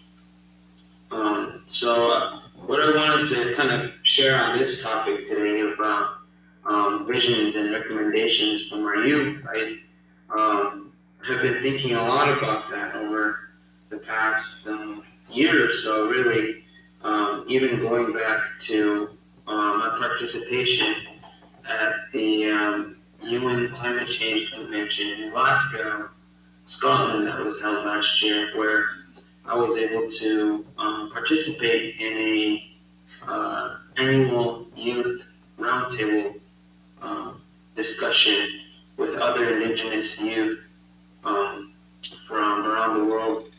And I was thinking about some of the things that that they said, and I was thinking about what similar things were said there. And I think one of the primary recommendations that the youth gave was to recommend that Indigenous languages are still being taught, and there are new innovative ways to teach Indigenous languages, because I think we can all agree that Indigenous languages are the foundation for much of our culture and our identity as to who we are, especially when it comes to our traditional foods and food systems as well. So that was one of the main recommendations that was said there, and I was thinking about it more, and I still support that recommendation, and I still feel that that's one of the, if not the primary recommendation that we can have coming from youth, is because we don't want our elders or our families or our people to stop teaching the language, even though we may not prioritize that as a youth. I think it still needs to be emphasized as a very vital part of our identity and who we are, and really is essential that we can learn that, so that we can really know who we are, where we come from, and where we're going. So I really thought about that and wanted to make sure that that recommendation was put out there to this in this session. Another one I will kind of tie back to the presentation that I had yesterday regarding traditional seeds and drought-resistant seeds, and that recommendation would be that we continue to encourage Native youth to learn about their traditional foods and learn about their traditional ways of farming or producing food or gathering food. Basically, learning about what we need to do as Native people to ensure that our foods will be kept alive and will be around for future generations ahead. But realizing that climate change also will present a challenge to our ability to ensure that our foods are kept around. So yesterday in my presentation, I talked about these seeds and how I was lucky enough to come from a family where we have saved our own seeds for a really long time, and so that's something that I will encourage other Indigenous youth, Native youth, to continue to do as well, is to save their seed and ensure that it's free from any sort of pollutants or toxic chemicals or any sort of contamination from either GMO seed or hybrid seed that isn't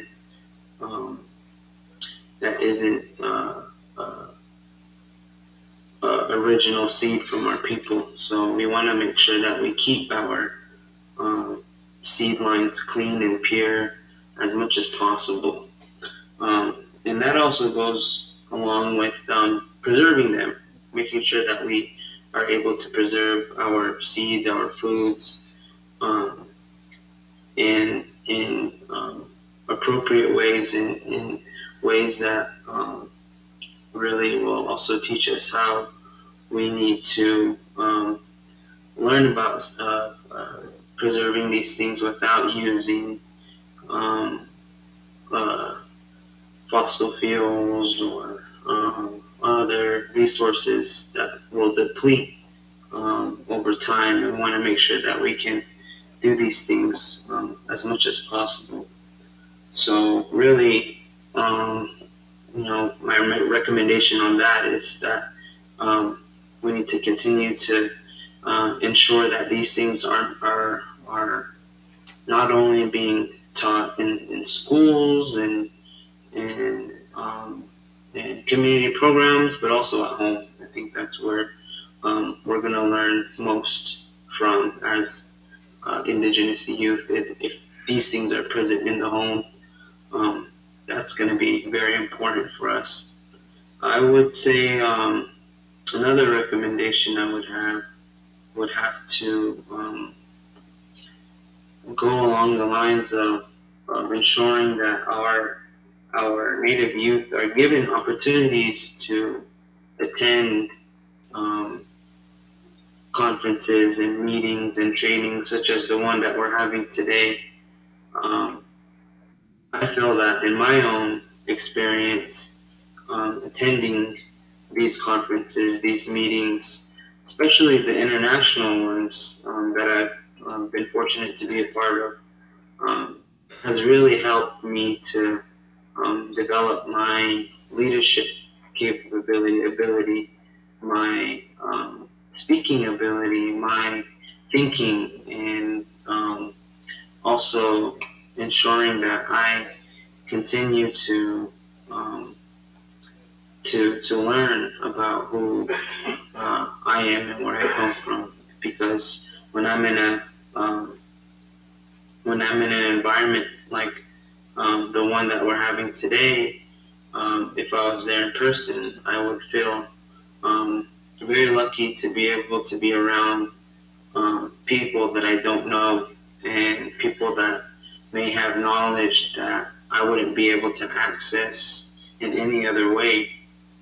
Um, Person to person interaction, we haven't been able to really have that over the past couple of years due to the situation that we were um, put in through COVID, and we were able to find a way to still kind of connect with each other. And when I'm working with the Treaty Council, I was able to organize a webinar series, a weekly webinar series, where we invited um, Indigenous knowledge holders to speak about um, what do we need to do during the time of COVID? What do we need to do to ensure that our knowledge is being um, carried on and is being taught to our youth? Um, and so we were able to do that because I think we really realized at that time, especially at the beginning of COVID, we really realized that the work that we do at the Treaty Council, much of it is done in person. We organize traditional food gatherings, conferences in person where we're able to gather people from around the world to exchange their knowledge and their experiences.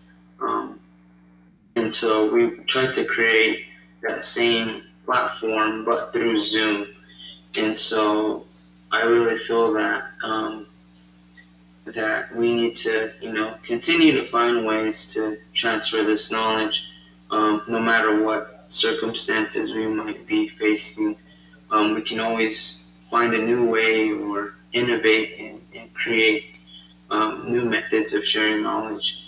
But I feel that, we'll always want to go back to the traditional way of sharing knowledge, which is being in person, being there in your community, uh, uh, being a part of ceremony and asking your your elders and your family members about who our family is and who we're related to, and how that will allow us to create stronger bonds with each other. Um, so I feel like that's one of the primary recommendations that I can think of as well. Another one that's kind of related to that, I would say, is that we want to be able to encourage our youth to step outside their comfort zone. You know, as much as we want to make sure that our youth, our native youth, are going to be around to support our families and such, we also want to make sure that they have opportunities to go out and travel and learn from other communities and other places and experience different situations across the world if possible. But we also want to make sure that we encourage our youth to also, when the time is right, to come home and to bring back whatever they learned to back into their communities and to share that with their people and also other youth as well, and to also encourage them to step outside their comfort zone as well. For me, for a long time, I never really had the opportunity to travel or to really leave my home. I basically, had to be home most of the time to be able to help with the farming and other stuff that we have going on. But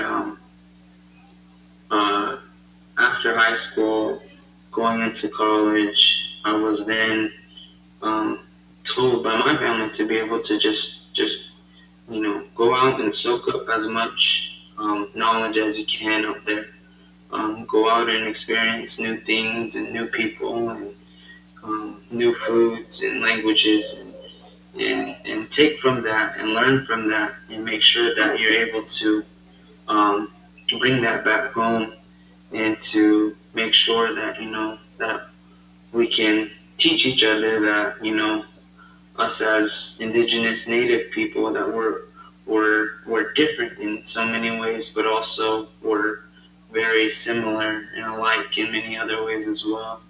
And I think it's important for us to share that with each other so that we're able to build a solidarity when it comes to challenges that may be presented to us,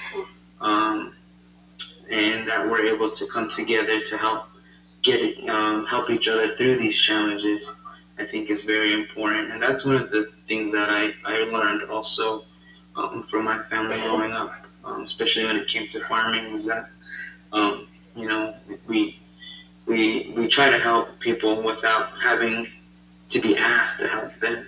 We try to if we see somebody has work to do or they need help in their field harvesting or planting or something, that we try to just do it on our own without them asking, and also just expecting nothing in return as well, because we never know in the future when we might need help harvesting or doing things like that as well. I think we need to encourage our youth to think that way as well, and is to think that we need to help without thinking that we're going to get something in return.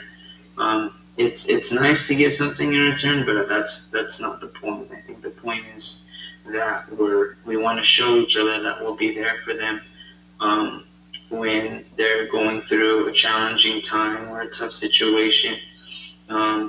So I think we really need to think about things in that way, especially when it comes to climate change, when we're thinking of ways to adapt to climate change, and we're thinking of solutions, of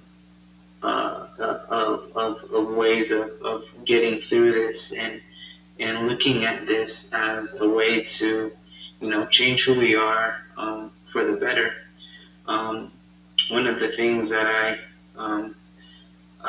heard yesterday was that our a lot of the times our ways are set in stone. Our traditional ways are set in stone, and they're not really aren't really supposed to be changed.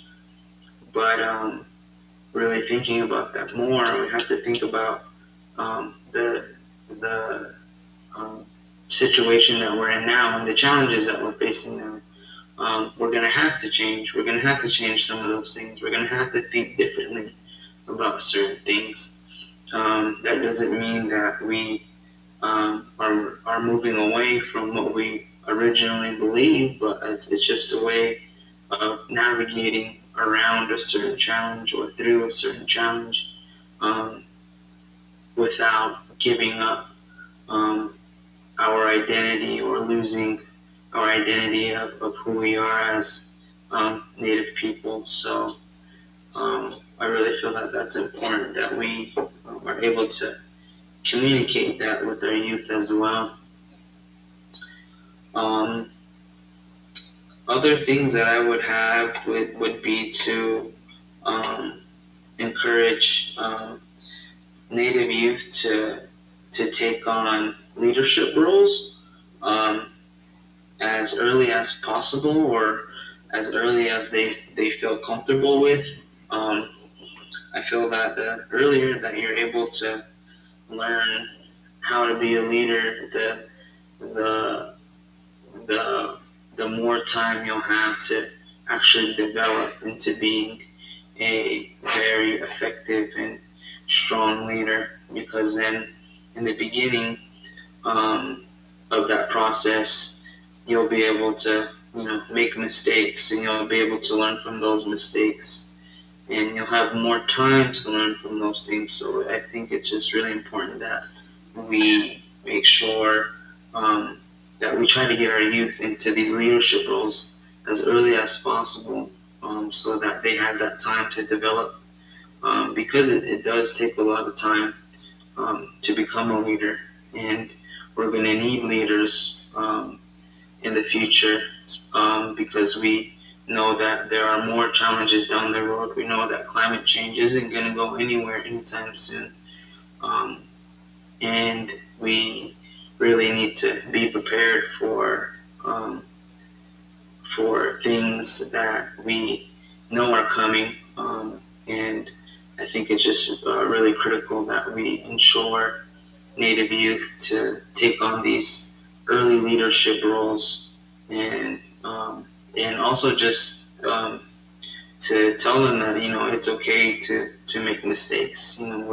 We need to make them in order to learn from them. So we I think it's important that we're not going to be perfect at everything that we do, but we're going to learn from it along the way, and we're going to learn how to be an effective leader year after year. So that's one of the things that I would wish to encourage as well.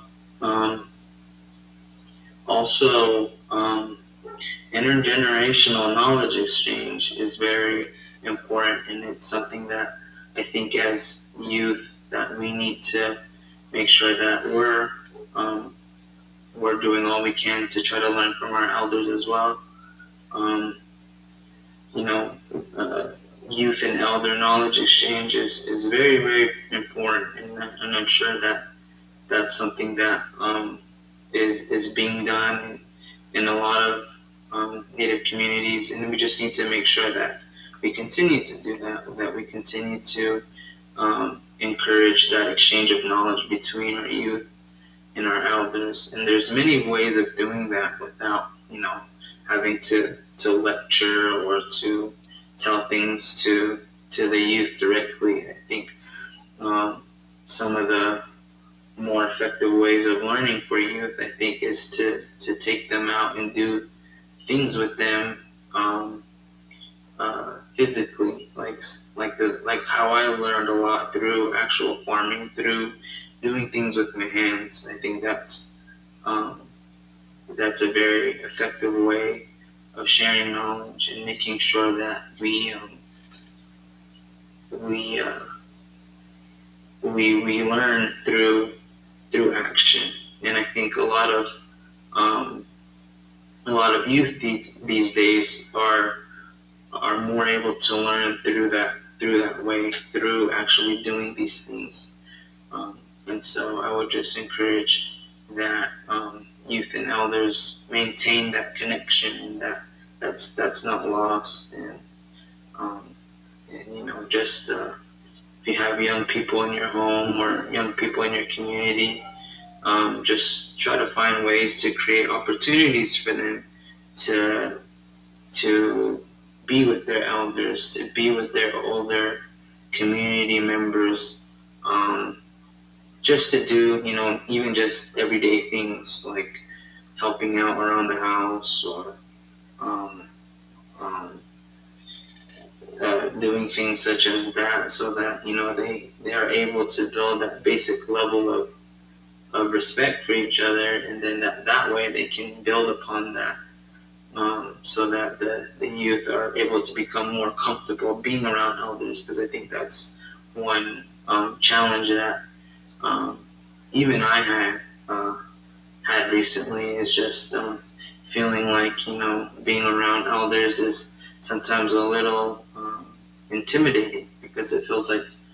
we should know a lot more than what we actually do. And I think some of us even feel guilty about that. I think some of us feel guilty for not trying harder to learn about who we are as Indigenous people, and I think that we need to be able to make sure that youth are able to learn and feel that they don't need to feel uncomfortable around their elders. They don't need to feel intimidated by them. We want to make sure that we're as open and welcoming as possible. But it's very critical that we ensure that connection is never broken between our youth and our elders. Um, Also, another thing that I can think of when I'm thinking about climate change, and how youth can play a role in that, and what I also said yesterday in my presentation was that youth are going to um, experience all of the impacts of climate change moving forward in the future. Um, I think that it's something that, like I said earlier, it's something that it's not going to go away anytime soon. I think it's going to be almost the new normal, and it's something that we're going to have to, um, or something that we're going to have to teach our youth to be prepared for that, and to be prepared for any challenges that are going to come in the future, and that we should give them all of the motivation and um, and knowledge that we can, so that they're prepared to deal with whatever's ahead in our future. Um, and so I really feel that all of those recommendations that I can think of really um, are going to help us, and they're going to allow our youth to take on this challenge head on, and that we're going to be able to use whatever resources we need from our people, and use that to ensure that our traditional ways of life continue on in the future, and that our foods are not lost, our seeds are not lost, our knowledge, our language, our history is not lost. And I feel that there are threats to all of those things, but we have the capacity or the ability to be able to overcome those threats, especially with the technology that we have access to these days, such as being on Zoom. I may be in Arizona right now, but I'm able to connect with a group in another place, and I think that's a huge step moving forward. I think technology can be used in a lot of appropriate ways, and I also think it can be used in a lot of negative ways as well. So we need to just make sure that we're using it appropriately, and that we're not trying to replace traditional teaching methods with Western methods, and that we're able to ensure that the basis of our knowledge is exchanged in person in our communities. So I really have a lot of hope that Native youth will be able to overcome whatever is ahead, and we'll be able to create healthier communities, and we'll be able to create healthier lives. And it's just a matter of encouraging our youth to actually do it, and to encourage them to go out and learn, and come back and practice whatever they've learned, and share whatever they learned at home in their communities, so that we're able to really ensure that we are able to build relationships with each other and build solidarity with one another. So those are really the main recommendations that I have, or could think of so far. So I guess I don't know if I can take any questions or comments at this time, but that's basically all I have to say for now. Well, thank you, Chris. Those are great. I'm glad you gave us some specific types of ideas and actions that we can work towards. I'm not hearing anything. I don't Chris, know can you hear me now? Muted, unmuted. Sorry. How about now, Chris? Yeah. Okay, sorry about that. I only have 2 microphones up here. I need one more. Too much technology, but no. In all seriousness, I appreciate your thoughtful response to the question about the vision and your work, in particular with the International Treaty Council, the Youth Treaty Council, but also your involvement, your participation. I always thought, I would add this as well for you to respond to as a facilitator here. I think about the word responsibility.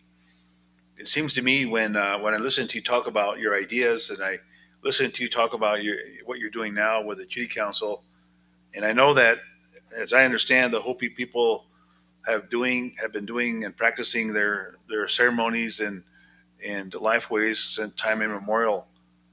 There's a responsibility by your tribe to take care of the world, and I'm wondering again, from your generation, how do you view this word responsibility, or is there a better word for that in your culture that we can really begin to think about and talk about with our young people all across, not only across the Oceti Sakowin, but also across the world? Again, the idea of responsibility. When you have responsibility, then you do it no matter what, because that's what you're supposed to do. So I'd be curious in your thoughts and your responses to that. Kind of a long-winded question, but it's what I'm thinking about when I listen to you, Chris. Yeah, no, that's a really important question, especially when I think about responsibility. Exactly, I think about things that things that we're supposed to do, things that we agreed to do a long time ago. I know in our creation stories, we agreed to certain things that we need to do in order to live on this earth. And I think one of those is being a steward of our earth, of our Mother Earth, and our land, and making sure that we take care of it as much as possible. So I think when I think of that, when I think of responsibilities, I think of that. I think of our creation story, and I think of the thing that we agreed to do in order to live in this world. And it's something that we should just make sure that we teach our youth that there are certain um, responsibilities or roles that we have as indigenous people. I think um, we're all tasked with preserving or protecting a certain area or a certain knowledge or a certain um, story or song or language, and it's important that we know why we were tasked with protecting these things. And I think that just really goes back into our history and learning about what has happened to us in the past and how we were able um, to to move forward and to survive and to resist a lot of these things because we knew we had a certain responsibility to something. And so I think about responsibility in that way. Um, yeah, so that's I guess my answer to that question there. Is to jump to. Okay. Well, thank you, Chris. That's a great response. Again, we're surveying the audience here. If any other questions or comments, we have a question here, sir. I just want to say that you are the change. Not just you, but all of us. We have generational change that has taken place since long before someone was trying to discover who we were. They're still trying to discover what Native nations are in the people, the indigenous. The thing is that I think your point is well taken. That, and I like your comments in looking at how change can take place related to climate change. That climate change, it didn't come here by itself. And so I just, in leaving, I left my name here. I'd like to get yours. And if I could send you some educational material on, I think that there's things that we can do as environmental science and have hands-on kind of projects to do on every reservation or every Native American community. Because indigenous agriculture far exceeds Western civilization in that the past 19th and 20th century created all the pollution, and it's not going to change. Why is it not going to change? Is because we have always continued to look at the Western civilization as being the model, and that model has corrupted the world. But there is good things in science. There are good things out there that we can use, or the technology, my ability to send my voice and hear your voice through media. That's the same way as you'd send a prayer. And it's a prayer that we can utilize that technology today. So I just wanted to say that we all must, in ourselves, look for change. And it's coming. As Lakota nations and as other tribal nations, we need to save ourselves first. Then we can save the rest of the world because of stewardship. And we can save our red brothers, our black, and yellow, brown, white brothers and sisters. We know it. It has been all the time forced out of the learning. But you talk about what does Native nations have to contribute? they've contributed probably more agricultural products to the economy of the world than any other nation.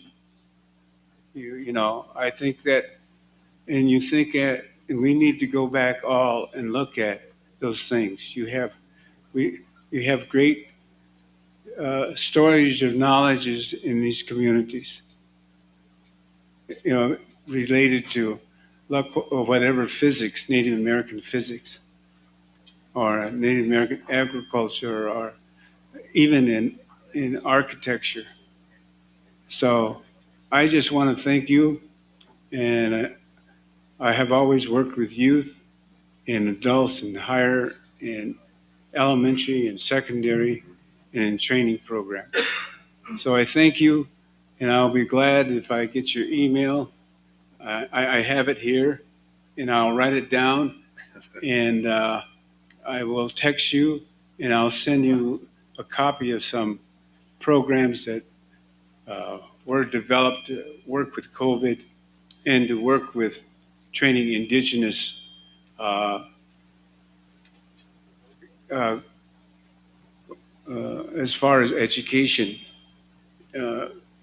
environmental training, as we used to do before. And that is like a core where you can go out in your own community and find the waters and check plants, check those, and put it in a food bank or in our knowledge. We need to educate one another. So thank you for listening to me. It was a great feeling you gave me that you're accepting challenges. And we all start someplace. We never all start with the knowledge that's given. And I think good people to listen to is your elders. Dakota way we say that where I am, Vichakshila, Woi Yake Sapa. I'm a learned man, elder, and that's what I'm here to do. That's why I'm here today. So thank you. Thank you. Yeah, thank you for that.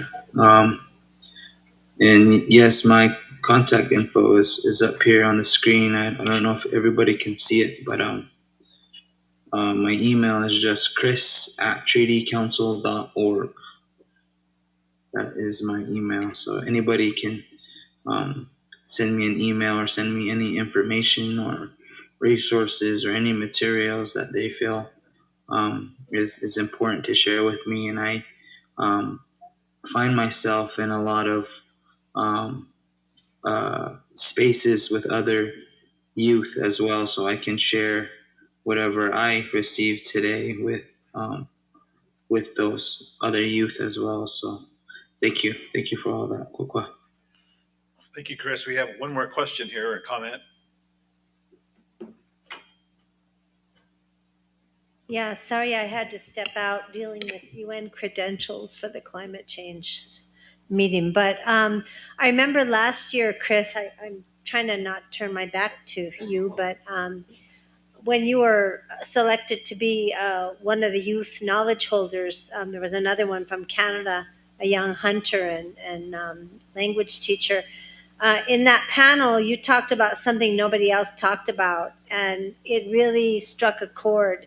And we included it, in the report, is the relationship of youth getting back to their traditional food systems, whether it's planting or, hunting, buffalo, whatever it may be, and mental health, and addressing, the suicide crisis, which we've referred to a lot here, but we haven't really put out a lot of solutions. And I thought it was very insightful. And I know it was difficult. It was painful for you as well, saying that this is kind of a taboo topic in your tribe. But I don't know if you want to say something, or I just wanted to comment on that because we have heard that issue raised, including by AMPO.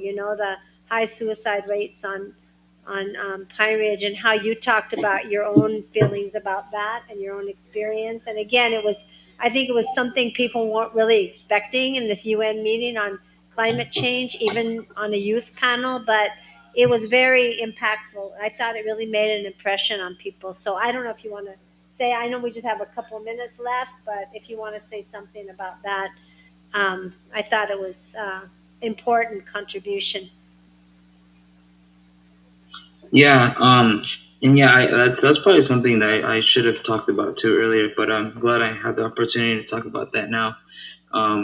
But yes, during that that that youth roundtable that we had last year, I brought that topic up about how um, indigenous youth and their mental health is something that really needs to be considered and thought of more, especially today and what we've been going through recently through a whole pandemic and through climate change and through social injustice and through the loss of our elders. I think is really taking a hit on the mental health of a lot of indigenous youth. And I feel that, one of the ways that we can help our youth heal or to create healthier mindsets is to get them out on the land to practice their traditional their food systems, such as what I talked about earlier about how I was able to really learn through doing, through being out there. But it also really is a way to help people heal as well, making sure that they're building that relationship back with with our Mother Earth and creating that relationship there, so that they're able to know where to go when they need that help. Because I think there are these ways, these non-indigenous ways of trying to help us Native people to overcome or to heal from um, from our mental health issues, but we um, don't respond to those methods very effectively. So we have to think about the traditional ways of healing and learning how that we can ensure that our youth know what to do or know where to go, who to talk to when it comes to thinking about those things. So that's what I have to say on that. Well, thank you, Chris, and we'll stop there for the time being. We appreciate your presence again, even though it's by Zoom. We understand you had some family things you have to deal with, and our leaders do. We appreciate and respect your decisions, and thank you again for being part of this conference. And looking forward to working with you in the future and with all you. As we conclude the day, thank you for having me. Yep, thank you. As we conclude the day, we always call upon our leaders within this room here in our communities to help us kind of bring this day to a close, if you will, with their thoughts, with their comments, and with the good things they want to offer us today. And so we're going to ask Ivan Looking Horse if you come up and close us out with some remarks and some good thoughts. So.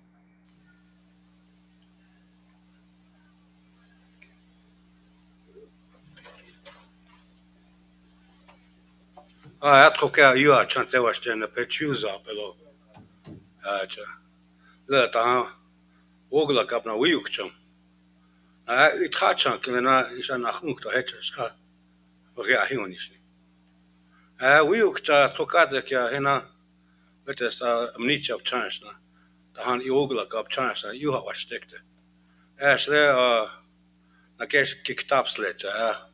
Wana Trat Kanka and Shunka Kankani Ogla Kavn. Just Makochik when I pus Ayacha. Hina Cheta. Tell Washicha Iwagla, along as you are here and Wochik Yoji. Yablish Doctors.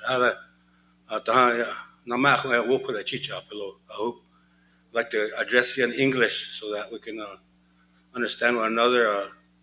I said that this year kind of meeting and conference, the leaders of our nation needs to come to these here and have a good understanding of what climate change is about how it affects our people, and what we have to get prepared for, and the hard times that might come, and we have to be able to address these here with our people, with what they have.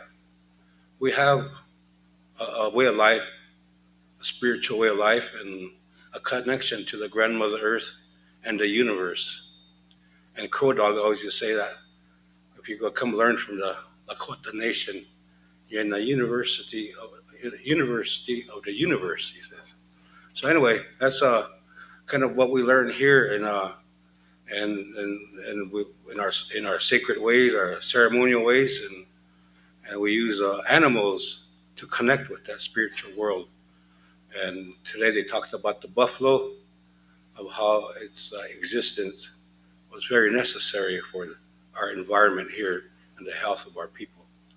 And I believe that also, because I work with a lot with the buffalo and the schools and all this here. And last week they had a buffalo harvest at Tio Spaitopa, and those their children, they harvested that buffalo like they already knew what to do. They only took them like 2.5 hours to harvest the whole buffalo. After we prayed with it and talked about the buffalo, of its importance, and also the last conference we had, they talked about the horses, how much their help is to the Mother Nature also, and the environment. So there's a lot to be learned, and there's going to be some more learning that needs to happen, especially with the youth. The youth need to grasp these here things while there's still elders left to have the language and the ceremonies. And, the youth need to take it on strongly. There's going to be some humiliation. Humiliation is always something we have to take as leaders. But, learning your languages, it might be a little bit of humility, but try to learn it anyway, because it's a sacred language, and it's hard to learn. And there's two dialects. There's a female dialect and a male dialect. And the female dialect, is also used in prayer because of the compassionate words that it has in there. And also, I have a message for the women also to learn their ceremonies. We learn their ceremonies of childbirth and of bringing the spirit to this world, and pray with that. So it gives them a good chance. And also the naming ceremonies that need to happen for the youth so that they can have a navigation. Because navigation is what a spiritual name helps you with. So you'll never lose your physical, spiritual direction throughout your lifetime. Because the elders and medicine men, when they give you that name, they pray to the four directions, the Mother Earth and the universe, to recognize you as a spirit. And that there helps you go down the red road and navigate through life. And so this is what we're talking about: navigate through life, learn your language, know your ceremonies and your songs. And again, don't take it wholeheartedly if you mess up somewhere. We all mess up, we make mistakes, and life is full of that. So we got to make the best of it, and we come across anything that will help us learn. I learned a lot in the last couple of days here, and there's a lot more to learn. And I also want to tell the youth to go back to their ceremony, their altars, ceremony altars of the Oceti Sakowin. There's a man back there, 10 minutes, my cousin there. He can help you along with that there. We try to study these here effigies and these ceremonial grounds and sacred sites, to have the understanding what our ancestors had. So the sacred sites are very important to our recovery of our youth and our nation, to be the power that they once were, and to help them identify themselves, and just keep going with a head up and strong heart, and be strong. With a hate, Yabo is what we always say. So I'm gonna sing a buffalo song and a prayer, then we'll finish this year with the singers singing a song for us. I want to sing this song for the buffalo because as a people we have to face our problems and our storms, and we have to meet it head on like the buffalo do and go through it. And maybe we lose some relatives going through it. We have to keep going when we come out the other side. So this is how to sing that song. Songs are very important. Drum beat is very important, and to get your spirit going is very important. So songs and prayer, very important all the time. Gatherings. To end it with a prayer is very important also. I hope. Waziataki yamani, waziataki yamani, tataka yamani, ahero, hero, hero, ahero, hero, hero, mani, hero. Was yataki yamani, was yataki yamani, tataka yamani, ahero, hero, hero, ahero, hero, hero, mani, hero. Was yataki yamani, was yataki yamani, tataka heya mani, aheya, hero, hero, ahero, hero, hero, mani, heyo. Was yataki yamani, was yataki yamani, tataka heya mani, aheya, heya, hero, ahero, hero, hero, mani, heyo. Oh, hey. Wat kon kashla, ik het gaat hier op een mag bij wat je me hoort op below. Je gaat beter kunnen dat uit is. Ons bij wat je je hou kimon bij gewoon het opila. Maar het gekat het Maka Sitomni Doctorna ik had ik de naast Doctorna wanneer boezing daar en wat ik woning hit jak en het op de jaap en ons bij ook ach nee en ik chak. Ocheke na Doctorna dat is manier na kook en is en het ocheke ook. Je gaat beter is wat kan je wat kan toen het ja hioni is ake zani ki honing. Na kada da was bit each other wopila. Na dona hioni ke tkheta hioni. Isha hena wopila. In khada ke wish ho akete sa we chose ni ho ke one was woka khina ho usha ho. Aketok tek no glusha sta waka ke. O mitako hasi. Oh.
That concludes today's session.